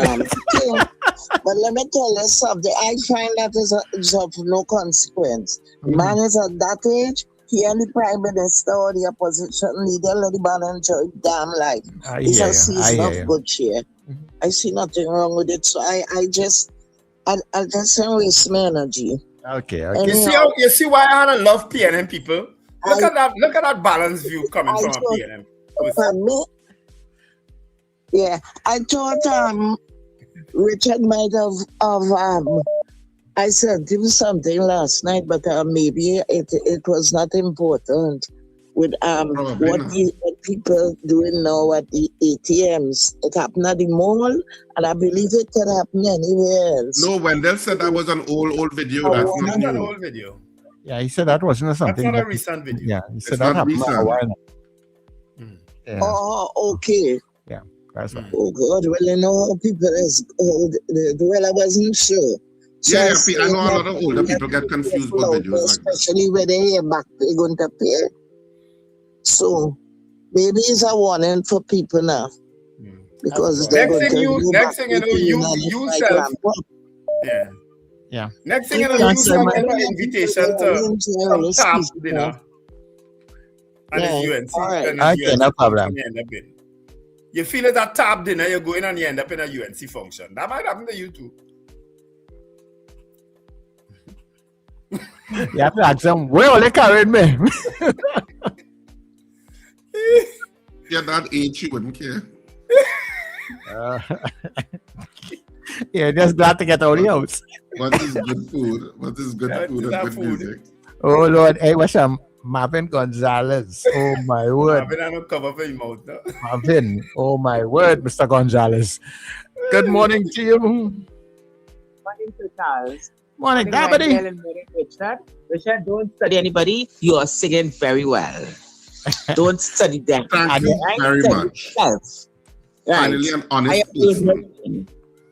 Right. So, it's something always confuses me. Since this regular US and then Trinidad and Tobago in between. When we keep saying, the Prime Minister saying Venezuela is never a topic, whenever she had discussion with those American, Venezuela is never a topic, no, Venezuela is never this. And then one time I heard the father said that they care about the Venezuelan people. And then yesterday, the Prime Minister said it again. They are concerned about the Venezuelan people, they care about them or something like that. Now, why would they care about the Venezuelan people if you have nothing to do with them? When you have nothing to do with them, you say there's no issue with Venezuela. So why that had to come in then? I still confused since that time and I'm confused now again. No, it's a careful phrasing of words. You have no problem with the Venezuelan people. Yeah. Mm-hmm. So you're not saying the Venezuelan government, the Venezuelan people. It's a very careful and intentional use of words. Yeah. So don't get tied up. It's very careful and deliberate. Very, very. That's what leaders do. Well, our guest is here. All right. Let's.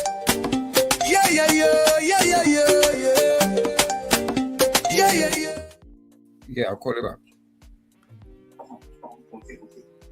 All right, so we have DCP Junior Benjamin joining us on the Breakfast Show this morning. Good morning, DCP Benjamin, and thanks so much for joining us on the Breakfast Show again, I should say.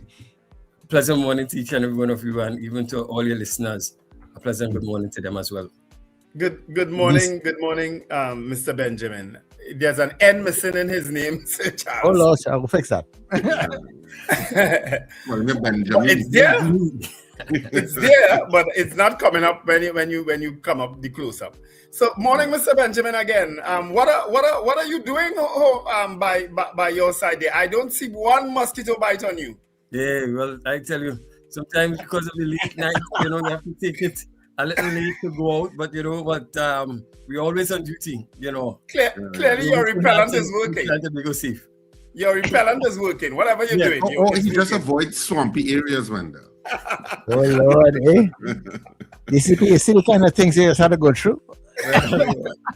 I'm glad his is broad, so good. He always has a smile on his face, You don't come across this as the typical police officers who always looking aggressive and angry. Yeah, I think it's time for a change, I think that I'm trying to be going to understand that the police service is changing, and I don't know. That has just been my personal view that, I want to be a different type of police officer. When you see me, you must want to speak to me. You must know that I'm here to serve, and we can't be going around with that long time mentality that police is bad. No. Police must be part of a partnership. So it's time to change the face as well. So let's put some smiles on. Great. Yeah. Well, now that we finished talking about the Minister of Homeland Security, I was just wondering. Here we go. Not the joke, Minister. Sorry. Anyway, DCP Benjamin, we wanted to talk the issue of the SRP, and we heard that there was well, of course, when that meeting was getting contentious, we got word of it. I don't know how we get word of things, but we do on this program, and that there was a contentious meeting, and there was a walkout and a little bit of bacchanal, and of course, the media loves a little bacchanal because we like to talk about it. So what exactly is the issue between SRPs being absorbed in the TTPS and the SRP organizations obviously raising some level of protest against the requirements to be absorbed? If you could clarify that for us. Right. First of all, again, it's just good being here and to share so that we could all have a better understanding of what's happening. We had, in parts of the absorption, we had 4 briefings. In the 4 briefings, at least 3, in fact, I should say 5 briefings. We had 2 in Port of Spain. In the first one in Port of Spain is the only one where we had, again, the whole challenge of persons being a bit upset. And it was not a large number, it was just some persons. I think probably about 5 or 6 of them actually walked out of the meeting. So, and we had over close to 300 and something. So it was not, when we say walk out, it wasn't like everybody just walk out and so on. But certainly, when we have these briefings, we would explain what is the process and what is the criteria for the absorption. This is established within, what was given to us by the government, and therefore it is within that we frame the whole process for the absorption. When that is being ruled out, some persons believe that because of their years of service and probably because they did not have English, all right, they would be obviously excluded, and they believe that it was unfair to them because of the number of service that they would have given to the country, that they should be included even though they did not have English. What we constantly remind the officers is that we did not set the standard. This was given to us by the government in terms of when we actually were given the paper in terms of the cabinet note.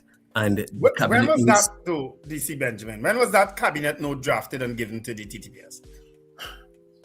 I cannot recall. Is it something recent? Yeah, it happened. Yes, it happened earlier. I think about 2 months ago. Okay. About 2 months ago it happened, and we actually have the cabinet note, and it is based on that cabinet note. And since the government came into power, it was part and parcel of the Minister of Homeland Security to really see how we can really absorb special reserve officers, knowing that he was a special reserve officer, and likewise at the time I was the commissioner of police, and I'm also a special reserve. I was a special reserve officer, and we understood what it was to be special reserve officer, and given the opportunity to become regulars, that we were always looking to see how we can really make this happen for the special reserve officers. Yeah. I understand that kind of the contention, because somebody who's served as an SRP officer for, let's say, 10, 15 years, and in other words, my service was good for that. And for all intents and purposes, I was a police officer. And my service was good for that. I put myself on the line, my life on the line for 10 to 15 years. And now I'm going to be absorbed into better benefits. And you're telling me, well, you didn't have English all the time. Me not having English all the time when my life was on the line in certain situations didn't matter to you then, but now it matters to you when I might accrue a better benefit. There's a strong argument there. And so I don't know if it's an argument that the Commissioner of Police may want to raise with the cabinet, or via some approach to cabinet to reconsider that, or if that's even been considered. Because to me, there's a valid argument. Well, no, I'm not saying that for somebody who's now joining the SRP and don't have English. They have much less of an argument. But somebody who's been there for 10 or 15 years, who's been there for a while, I could see it as being an argument. Well, I think that there are pros and cons, because I'm saying that we have to understand that there is still a standard for the police service. The police service, you must have 5 O-levels. If the government is saying that at least the least, which is what is the basic requirement, is that of an English language, because we want to ensure a standard. I am saying there's absolutely nothing wrong with that. If as a special reserve officer, you did not place yourself for 15 years to go and do English, something has to be also wrong in terms of you not preparing yourself for where you want to go. Yeah. But the problem really lies with the requirements to be an SRP. But I'm saying the problem lies. But the point is, I will build the garage to determine the kind of car. If the type of garage will determine the type of car that I will get.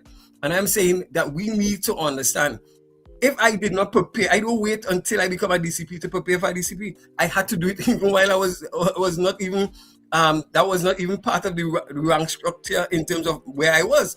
I had to look in front and say, hey, this was the qualification, prepare myself, and then I worked hard to get where I'm going. And therefore, that is life. Life is about having a vision and preparing yourself for where you want to go, and not waiting until the time come and then get there. I think the Bible also talk about that 5 wives, 5 Yeah, aren't you all concerned? I'm just saying, because this sounds like it'll get legal to me. Because if it is that you're saying some SRPs are getting because of whatever metric points that matrices, I think it would be a better word, that the cabinet instituted, but it results for people with a lot of years service being forced out of the SRP or not being absorbed, I don't know what happens if it is that you're not absorbed into the TTPS. What happens? Do you remain an SRP, or SRPs will cease to exist? If you could explain that to me.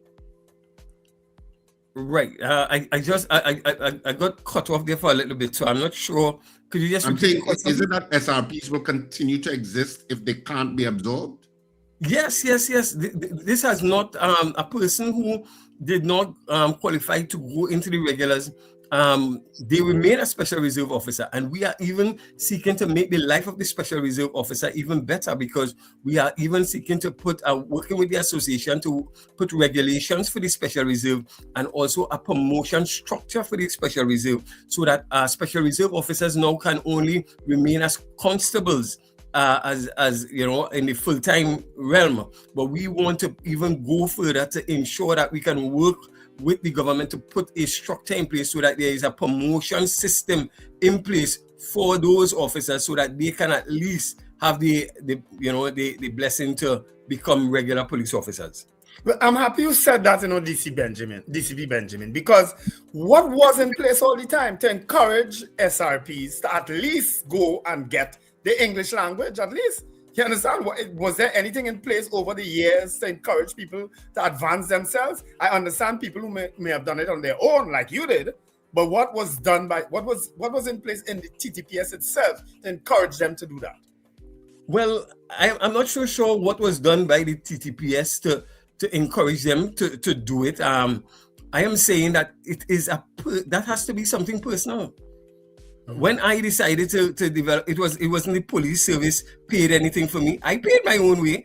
I decided it was based on where I want to go, and everyone is based on where you want to go and you preparing yourself for it. And therefore, the opportunity comes for those who are prepared. And therefore, the same people who have 10 to 15 years service as SRPs, that shouldn't matter. Is that what you're saying? No, I am saying that at the end of the day, once the criteria is given by the government, we have to go with whatever that criteria is. And I'm saying... No, but that's what I'm saying. You don't have to go with whatever that criteria is. You have a voice. You can lobby the government and say, look, we have a situation where 10% of SRPs have served over a decade and more, and we think it's fair that they should be absorbed, even though they don't meet one of the criteria requirements. I can understand the polygraph test, but surely some people... Well, clearly they may not be able to qualify based on the English language. But I fully support the polygraphing of everybody. Well, okay, but let me ask you, why the polygraphing and not English? Because you somebody who may not have a grasp of the English language, and we know plenty people like that. You understand? May still be a better officer once that person has integrity.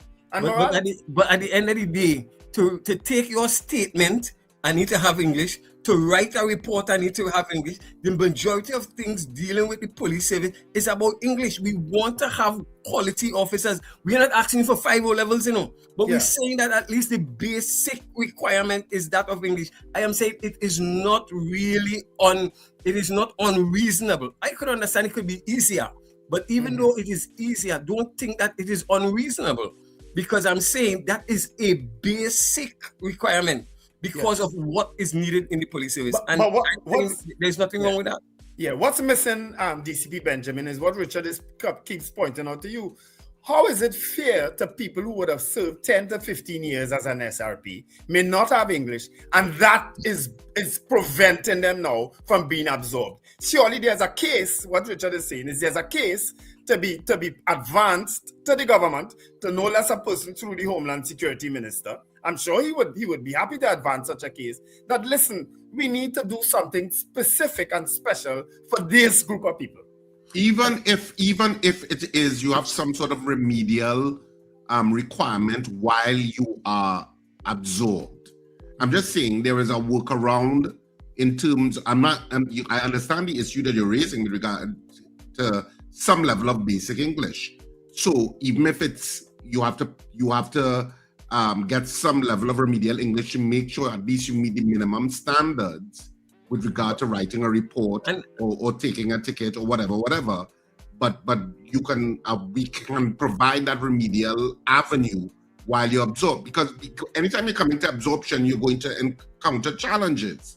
And I want to state that the fundamental issue here is that the SRP requirements did not include that, and it needed to include that. I respectfully beg to differ in the sense that I am saying that special reserve officers need to understand that absorption is not a right. It is not a right. It is a privilege.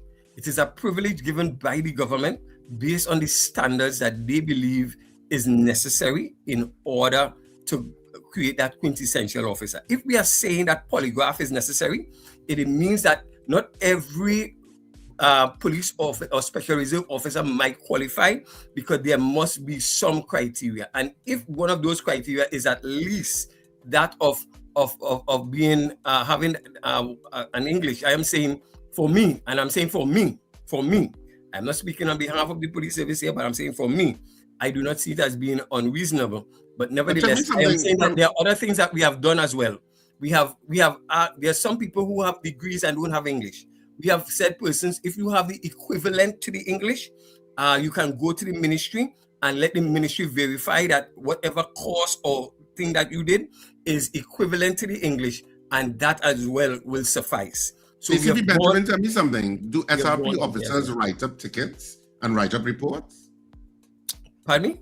Yes. Do SRP officers, of course, yes, they do, write up tickets and write up reports now in their duties? Yes, sir. Yes, sir. So I'm not understanding what the issue is. So the issue is that because if now that's part of their job requirements, and they're meeting that job requirement standard, I am assuming, in whatever performance appraisals that they go through or whatever. I don't know how your system is set up. I don't know if it's like the rest of the public sector where you have performance appraisals, etc. Even if you're SRP, but if an SRP now, and I said it goes back to the fundamentals, that if it is you are going to be an SRP officer, you should have English, and that should have been a requirement at core from the beginning, because you have to write tickets and you have to write reports. Okay, so the system itself is already not compromised, not appropriate. It's compromised already, because if you have people coming in to do a position and you don't require English of them, but they're required to write reports and write tickets and etc., then you already have a system that's not appropriate. But now you're trying to absorb people, so you have to realize, well, okay, the system wasn't configured properly, but we understand that for 10, 15 years, you have written reports and you have used English as part of your skill set in the job. Right. So all of a sudden you're saying, well, to be absorbed and to get better benefits, that 15 years doesn't count? How is that fair? All right. Well, let me put. I think that is important for us to appreciate, one, the purpose of the SRPs and when it was started. What was the purpose? The purpose was never to use SRP as a tool to get into the regulars. It was there to support the police, and therefore it was done on a part-time basis. Eventually, because of situation, it became full-time, and therefore, again, it was a privilege to have the special reserve officers in a full-time basis to support the police service. What happened is that eventually, due to certain circumstances, and in each case it differed, where the government thought, look, in order to seek to solve the problem with the great deficit in police officers, let us probably seek to absorb, which is to bring special reserve officers onto the regulars, so that we can quickly deal with the strength issue with the service. And therefore, the absorption process happened in different phases and in different stages of the whole journey of the police service. I am saying that even that is the case, in each case it differs, and even there are times that you see a change in terms of what is expected and what is required. But nevertheless, the aim is to use the special reserve at that time, given whatever criteria is given, those who fit the bill. When I got in, it was on an absorption basis, but what they did, they asked for all SRPs who had 5 years service. and we had to go and do an exam and so forth. That's how I got in. But it was part and parcel of a first phase of a absorption process. And I'm saying it was only those persons that got in at the time. Then, right while I was there, then they absorbed other persons, special reserve officers, in 2000. All right, and I am saying that these things happen, and we have to appreciate that these standards might change from time to time. But nevertheless, the aim is that we want to get the cream of the crop inside there to ensure that the quality that is given to the Trinidad and Tobago, the citizens, is one that we believe is of the highest standard. And therefore, I'm happy. I don't think we can argue with that, DCP Benjamin. I don't think we can argue that we want the best, especially in the TTPS, where an officer can change the course of your life in a split second. You don't want the officer who can spell change a course of your life, changing a course of your life. You understand? I agree with all those things you're saying. But I think what you're missing is that issue, and this is where it will probably become contentious, the issue of those people who've been allowed to exist there for 15 plus years without that English language, now being denied that opportunity to be absorbed. That's where the issue is going to come in. But let me just ask a question, can I? Because I'm saying we have great police officers, but the thing about it, when you come to becoming a deputy commissioner, there are criteria. Yeah. Even though you are served for years, the criteria is that you must have a master's, and you must have a master's in certain things, and so there is a criteria for you to even apply for that position. It doesn't mean that you're not a good police officer. It doesn't mean that you don't have the requisite, because there are persons who now they are not deputy and they can do the job pretty well. Trust you me. Yeah. You have extremely great officers that could do the job very well. But before you can apply for the position of deputy and commissioner, there are criteria, and I am saying there's nothing wrong with that.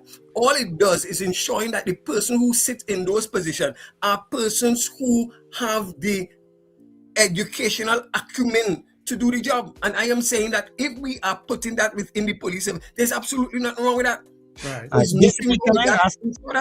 Can I ask a question? Is it that all the SRPs right now, and how many of them, is it that all are going to be absorbed, or is it a certain amount? Again, it's 800 persons that the government is looking to absorb. Presently, we have close to about 1,000 or so persons already qualified to do the process, and we are moving ahead, and we are still engaging the association right now to see if there's anything we could do, especially for those persons who probably might not even at this time have the English. But again, we are saying that you must have it right now, and but the total strength of the SRPs right now is about how many persons? I would say, you see, we have part-time with that, but close to about 3,000. But that will include part-time persons as well. So it is not all full-time. So in terms of the full-time strength, I think, and this is me making a rough average, it could be close to about 2,000. Yeah, and I guess that is probably why there will be some sort of criteria like that coming forward, because with 3,000, it's just 800 you're looking for. You're really looking forward for the 800, the best 800 you can get. Yes, and they must fit the criteria in terms of, because we have SRPs who are part-time. We have SRPs who would have joined in from different agencies. That is also one of the things that you can't be a former TTPS or a defense force individual and so on. You must have 50 years and under, because we have some persons who are over that, because as a special reserve you go until 60. So a lot of people, when you put all those criteria inside, you are going to see a lot of people outside of it, not because they are special reserve, but they don't fall within the limits of what is required. Is this the largest number to be absorbed at 800? No, I think that we have absorbed more than that in the past. When I in 2000, I think probably. Yeah. I didn't realize there was a quantifiable number, because the sense you got was that any SRP who wanted to be absorbed would be absorbed. But now you're saying it's a quantifiable number that they are willing Yes, to take on. 800 is what that was wasn't clear to me before. I don't know if it's clear to everybody else. I wasn't clear to me. Yeah, DCP Benjamin, you can tell from how long an officer of the TTPS has been a police officer based on their regimental number. How is it done with the SRP numbers? Because is it the same way? Is a 1,000 somebody who carries the number 10,000? Is that how will you know how long they have been in the service? Well, that's the thing. When I joined, my number was 3487, and the number goes up. I think right now we recognize that the number was equaling the regulars. So then it was difficult to compare a number from a special reserve. At one time, you could have known a special reserve because of the number. Now, based on that, we recognize it was too close. So now we move on to what we call some S numbers. So you'll see, S01 and so on, so that now the new set of officers are now bearing that insignia in terms of the regimental. All right. So there are different things that we have done now because the numbers were coming too close to that of the regulars, so that we can clearly show a line of demarcation between the special reserve and that of the regular. Well, I know we are way past our time with this interview, DCP Benjamin. But we wanted to bring up a question because one of our commenters in our stream brought up the issue of liquor licenses and says he has a liquor license in the St. Joseph Police Station for 5 months now, and there is no movement with regard to the approval of the liquor license. And so he wants to know whether there is some issue with retarding the issuance of liquor licenses and getting them approved, because he says he has one for 5 months. Is that am I right, Wendell? Yes, 5 months, yes. In St. Joseph. Is there a problem with that or not? I do not know of any problem. I know that there's a proper investigation needs to be carried out to ensure that the liquor license being approved, and there is a process, and those things, once it is done, I can't see why it is taking so long. But I'm certain if that information is furnished to me, I can look into it and I can ensure that I can probably speak to the individual and see how I can assist or let them know exactly what is the challenge, so that they can ensure that at least they are knowledgeable of what is going on. And I'm more than willing to give that service. All right. Well, the person, whoever it concerns, you can send your telephone number and information to the 281-1315 number to Sir Charles. Sir Charles will then send it to Wendell, and Wendell will pass it on to you. Yeah, I have the number. I'll send it to you, DCP Benjamin. Excellent. Oh, you have it already. Okay.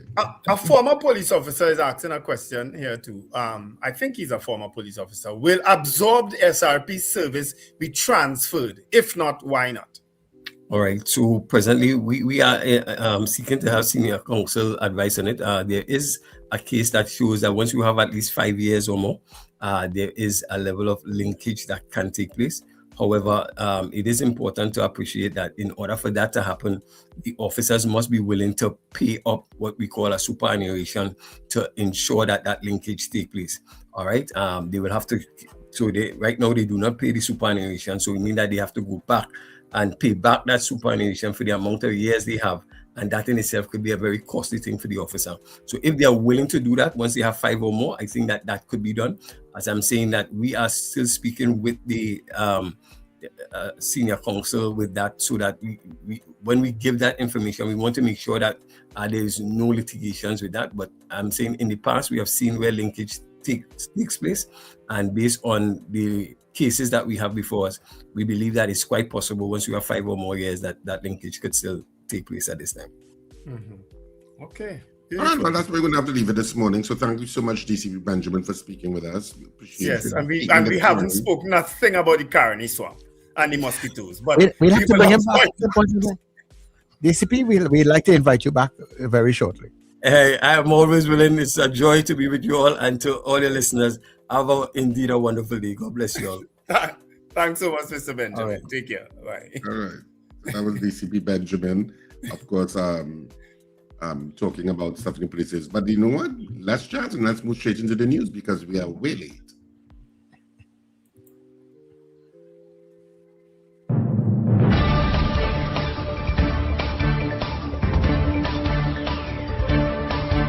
The news you need, the clarity you deserve. Local, regional, global. This is Net Radio News Now. This is News Now on New Era TT Radio and Guile Caribbean TV. I'm Derek McMillan. Good day. The government has confirmed it will allow United States military aircraft to transit local airports in the coming weeks as part of ongoing security cooperation between Trinidad and Tobago and the U.S.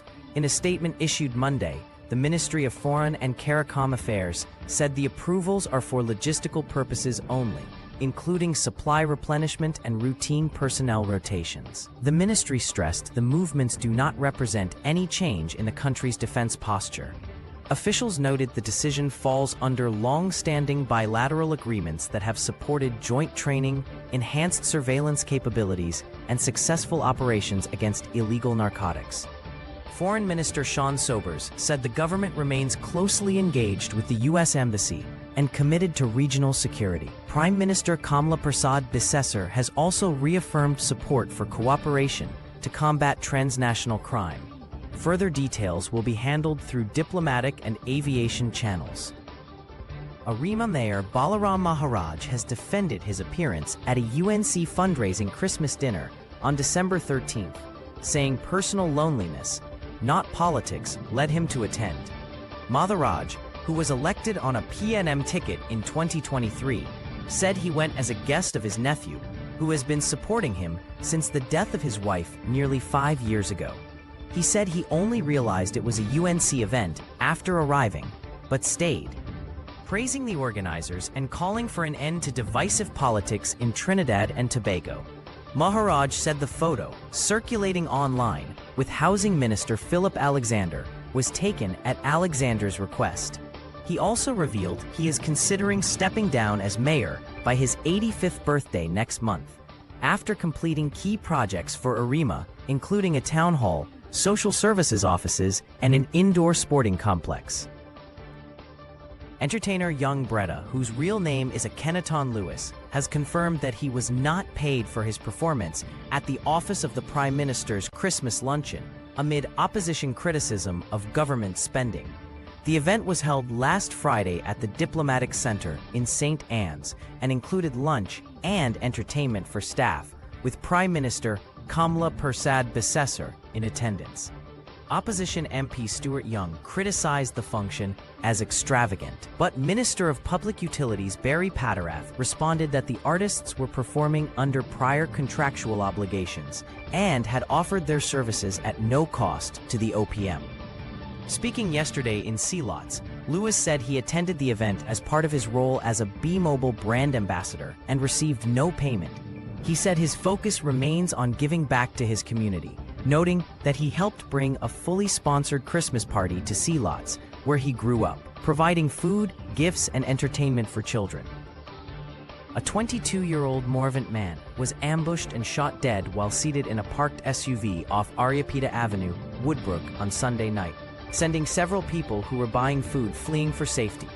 Police said that around 8:50 p.m., Jelani George of Hirondelle Street, Morvant, was seated in a Hyundai Creta parked outside the Proper Ting Grill Hub, located off Ariapita Avenue between Fitt and Murray Streets, when a car stopped nearby. Two men armed with guns exited the vehicle and opened fire on the Hyundai, striking George multiple times in the chest and stomach.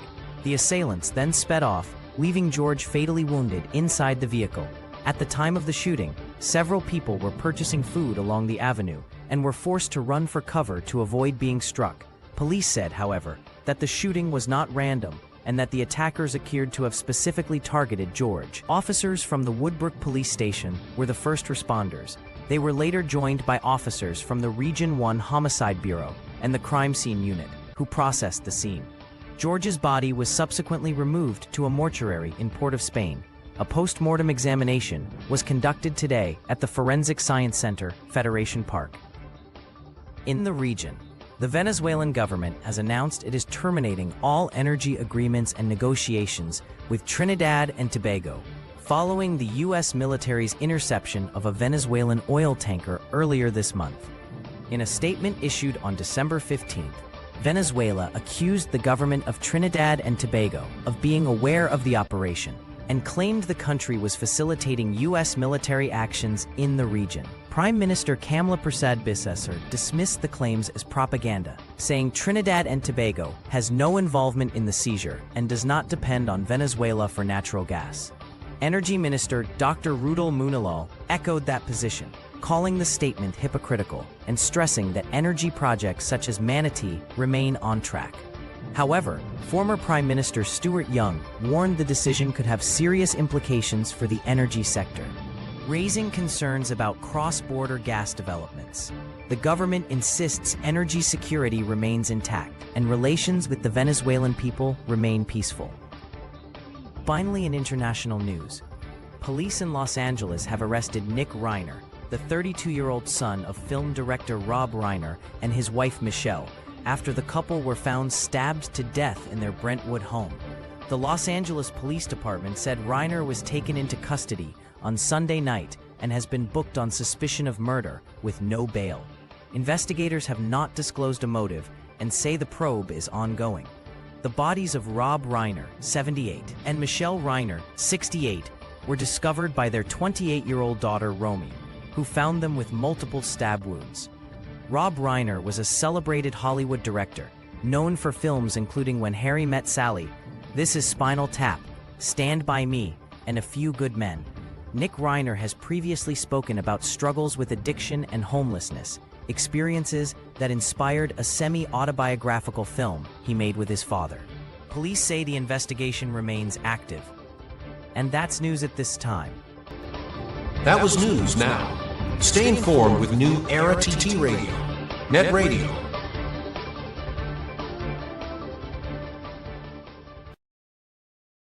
Charmflair Auto Services Limited, your one-stop auto repair shop, located at number 1 Industrial Lane, Charmflair, right opposite the brewery on the Eastern Main Road. Yes, we do it all. Repairs to all makes and models, from your everyday sedan to SUVs, light trucks, pickups, and panel vans. We're also the sole distributors of Devante tires, certified VTS inspection station, plus a wide range of services: oil change, front end and suspension repairs, tune-ups, tire alignment, batteries, electrical work, radiator and cooling system, AC repairs, and accessories galore.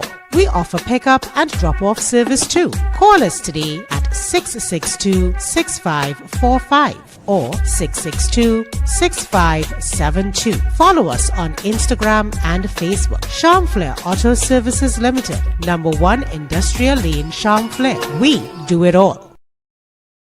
Looking for pet supplies that wouldn't bite? Visit Bow Wow Supply Limited, your friendly family-owned pet store at the corner of Cane Farm Avenue and 5th Street West, Cane Farm, Trin City. We offer fabulous prices, great service, and a wide range of foods, treats, toys, grooming products, and accessories. Everything your pet needs in one place. We are open Monday to Friday, 10 a.m. to 7 p.m. Saturdays from 9 a.m. to 6 p.m. Sundays from 9 a.m. to 1 p.m. Coming today, Bow Wow Supply Limited, Cane Farm Avenue and 5th Street West, Cane Farm, Trin City. Your pet's friendly place. Call us at 640-7184.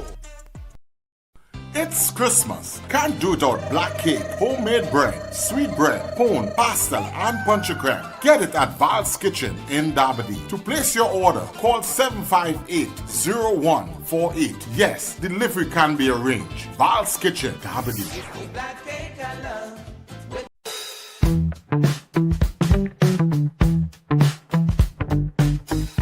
S&H Rumbox, 137 Western Main Road, St. James, for all your retail and wholesale needs for alcohol and non-alcoholic beverages.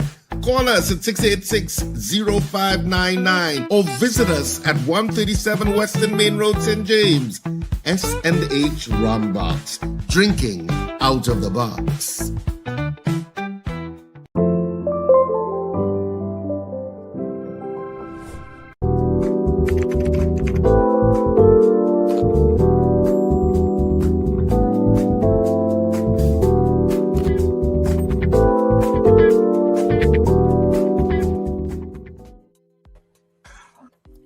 All right, we are back. Yep, we are back. Special thanks to DCP Junior Benjamin for accommodating us on such a short notice Yeah, and so many things I want to talk to him about, but Yeah. that is a very interesting situation there. Yes. I'm in support of the English language and the polygraph test. I do, and he's right. But at the same time, the TTPS may have been a little more proactive in terms of encouraging people to do that, and especially when you bring a report. Well, I mean, these days you don't matter write much. You have these little machines for tickets. That is, you have these little machines that coming up where you could just. You have to write a report if you're investigating something. My point is, the SRP requirement should include English. It should have. Because that's a component of what you have to do. But at one point in time, Richard, I think even the TTPS didn't include that. Way back in the day. Because they were looking for strong men. In 2025, SRP requirements should include English. Yeah. And maybe you have the unusual circumstance where people are doing the same jobs as other police officers by saying, basically, you're not good enough. Yeah. You're doing the same thing, eh? Yeah. But you're not good enough because you don't have that academic qualification. Yeah. And that if that academic qualification is so important to be a police officer, then it should be equivalently important to be an SRP. Yeah. You don't know the difference most times, eh? No, you don't. Between an SRP and a citizen, you don't. Yeah. Yeah, you really don't. Don't. And but I suppose maybe going forward they will probably look to put that in, because I think it's a needed component at the end of the day, Well, yeah, I think they should put it in place for being a when they'll be if you have somebody with several years experience as an SRP, which is in fact you have experiences of being a police officer. Mm-hmm. That's what you're doing. Yeah. It's manifestly unfair if you have years of service to say, no, you can't be a real police officer because you don't meet one particular requirement. Yeah. Yeah, and DC Benjamin if you're new, sorry, Wendell, for interrupting you, but if you're a new SRP, I understand it. You're new. Right. But if you're there for 15 years or 10 years and you've been doing this job, to me, there's a legal argument there. Yeah, it probably will come down to that because, but as I said, DCP Benjamin is probably a good example because he would have given us his life story when we first interviewed him. You understand? And he's an example of how you can go there and do good, do better, improve yourself, on your own. He's a classical example. Look where he is today. I mean, he was acting commissioner at one time. I'm sorry he didn't remain in that position, but some people have that motivation, Wendell, and some people don't. Yeah. That's life. That's life. Yeah. Some people prioritize their lives in other ways. Yeah. You remember this story? I mean, everybody may have heard it, of this police officer who was giving a guy a ticket on Abercrombie Street and couldn't spell Abercrombie, and he take the man on Park Street and write the ticket because PARK was easier to spell. Yes. That's been an age-old story. Age-old. Abercrombie sometimes confuses a lot of people how to spell it too. The original spelling of Abercrombie is B-I-E, not B-Y. Yeah, but as we spell it now, we spell it with Y, B-Y. Yeah. But for a lot of people, sometimes people get confused. Is it B-R-Y? People get confused. And I'm talking about people who have an English pass. Yes, and they pronounce it Abercrombie. Yeah. Or Abercrombie. They get confused too. So. Yeah. Guys, how likely it is in this Trinidad and Tobago that you could probably leave a lime or a party, be heading home, coming across the Lady Young after 12 in the night, reach a point where your girlfriend say, hey, I need to pee, pull across here. And as you pull across, somebody come out and rob you. But she would have had to urinate that in that vehicle. I know a partner who that happened to, He was lying with a group of people and one of the girls urinated in the vehicle, Guys, I not pulling up. Why are you pulling across on Lady Young Road in some Lady Young Road dark? Why are people taking these kind of chances? But I mean, you're telling yourself, how likely something like that is to happen, but you know. And it's too young. I can see it happening. I can see it happening. I can see it happening, but it's too young. It doesn't have to be a man. It could be it doesn't have to be a woman. It could be a man too. You with a partner. And I need to pee. But we'll see it for men. Yeah, I need to pee. Pull to the side. And you could groan as the driver, because I have groaned as the driver. Sometimes when it's a car full of people and somebody say, "Oh God, I had to people to the side," and I'm like, "Oh God, can't you hold it? We are not that far from wherever." No, I need to pee now. I need to pee now. It happens if you're a driver. It happens, and you have people in your car. Yeah, it happens. They really see crime of opportunity. When my son was like a baby, when I say a baby, young, toddling and so on, plenty times we drive in for long distances. He would want, it's an empty bottle, I don't use it. No. I am not pulling aside anyway. You understand? People will pull aside. That's normal. The issue is not people pulling aside. The issue is the criminal element, and you should be able to pull aside to pee in some bush if you need to pee in some 30 seconds and you're gone. Yeah. Richard, there are some things, I hear you on that, but guess what? The criminal elements exist any and everywhere now. And I think that is what I was getting at, Wendell. It's like anytime, once you becomes I don't know to give all of this information. I hear where you're going there, but there are plenty of people who still pull aside to go and pee. Yes, that's what I'm saying. But regardless of what they're talking about there, no, but Lady Young Road, when you need to pee, you're going to go and pee. Lady Young Road should not be one of those places. Get to the savannah or get to down by the junction in Mova. Not Lady Young Road. Oh, the lady must see us holding that since Port of Spain and say, "Oh God, I'll reach Mova junction and running my kids." I can't make it. Probably said I can't make it. I can't make it. I'd rather change the seat in my car. I can't remember what my partner doing. I sure he listen still, I can't remember what it is you say you're doing, but I remember he said that happened to him once. When he park up and reach home, he realized the person had urinated in the vehicle. I've never had that experience. But I know about having a hot pee, but you always kind of, if you know you want to pee, you kind of always say, okay, can I make it to X point? Because especially if it's on a route you're accustomed with, you're going to say, well, okay, can I make it to this bar? Mm-hmm. Can I make it to this, restaurant? Can I make it to this? Because Port of Spain is not a place that has a lot of public toilets. No. Well, actually, what am I saying? Trinidad and Tobago is not a place that has a lot of public toilets. Yeah, but that kind of thinking really and truly only really happens when you have like a diary. You only study where's the next stop. For peeing too. I know for peeing I would think about where am I. I'm not one that likes to stand up at the side of the road to pee. No, I neither. I'm not one of those. But no, if I really have to, I will do it. But generally, if I have I would always be kind of forecasting, all right, how far am I away from X or Y? I'm always plotting what the distance is. I have had a hot pee on me so much that I drive from Port of Spain to Arima. And as I reach the yard, I fly out of vehicle right in. But I reach my yard. I know they've been there, done that. Yeah, I reach my yard. You reach your yard and it's like, no, I can't even make it inside. I really like the caliber for a program that this is what we're talking about. Some people right cripple, We really have, we are so BBC and CNN right now.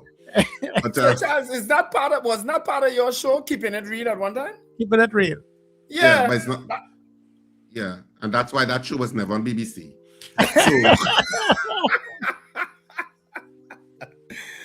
So, anyway.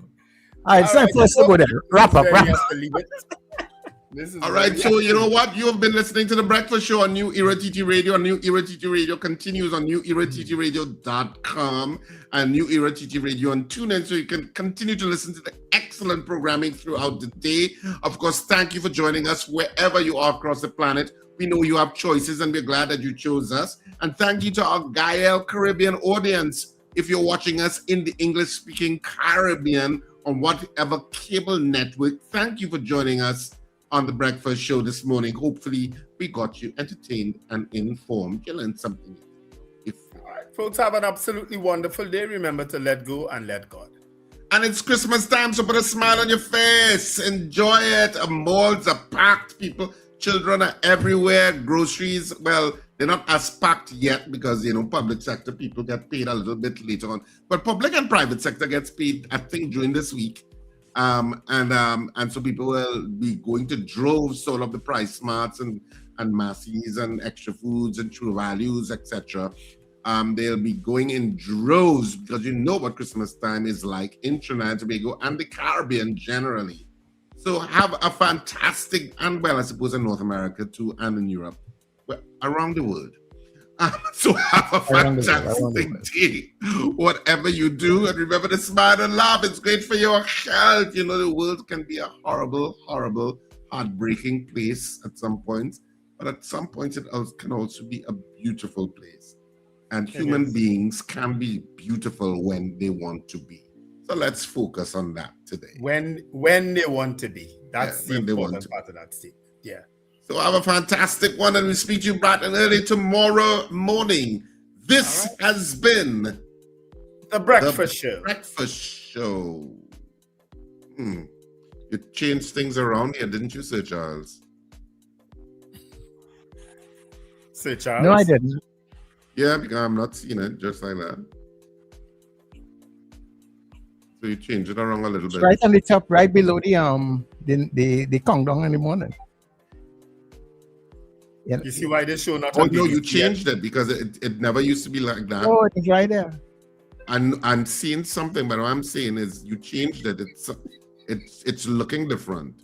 Well, let's see why they show not on BBC either. Yeah. No, because when you change things like that, I get confused. So I was like, no, but I didn't change anything. I don't know, but something has changed. Look at it.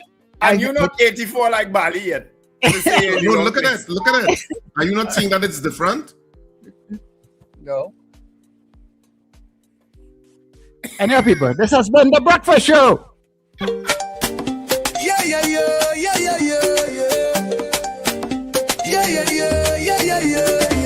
Wake up, it's a brand new dawn. The Breakfast Show got the vibes turned on. From Maracas Bay to the Savannah line, let's start the day in Caribbean prime. Oh, good vibes rolling through the air. The Breakfast Show and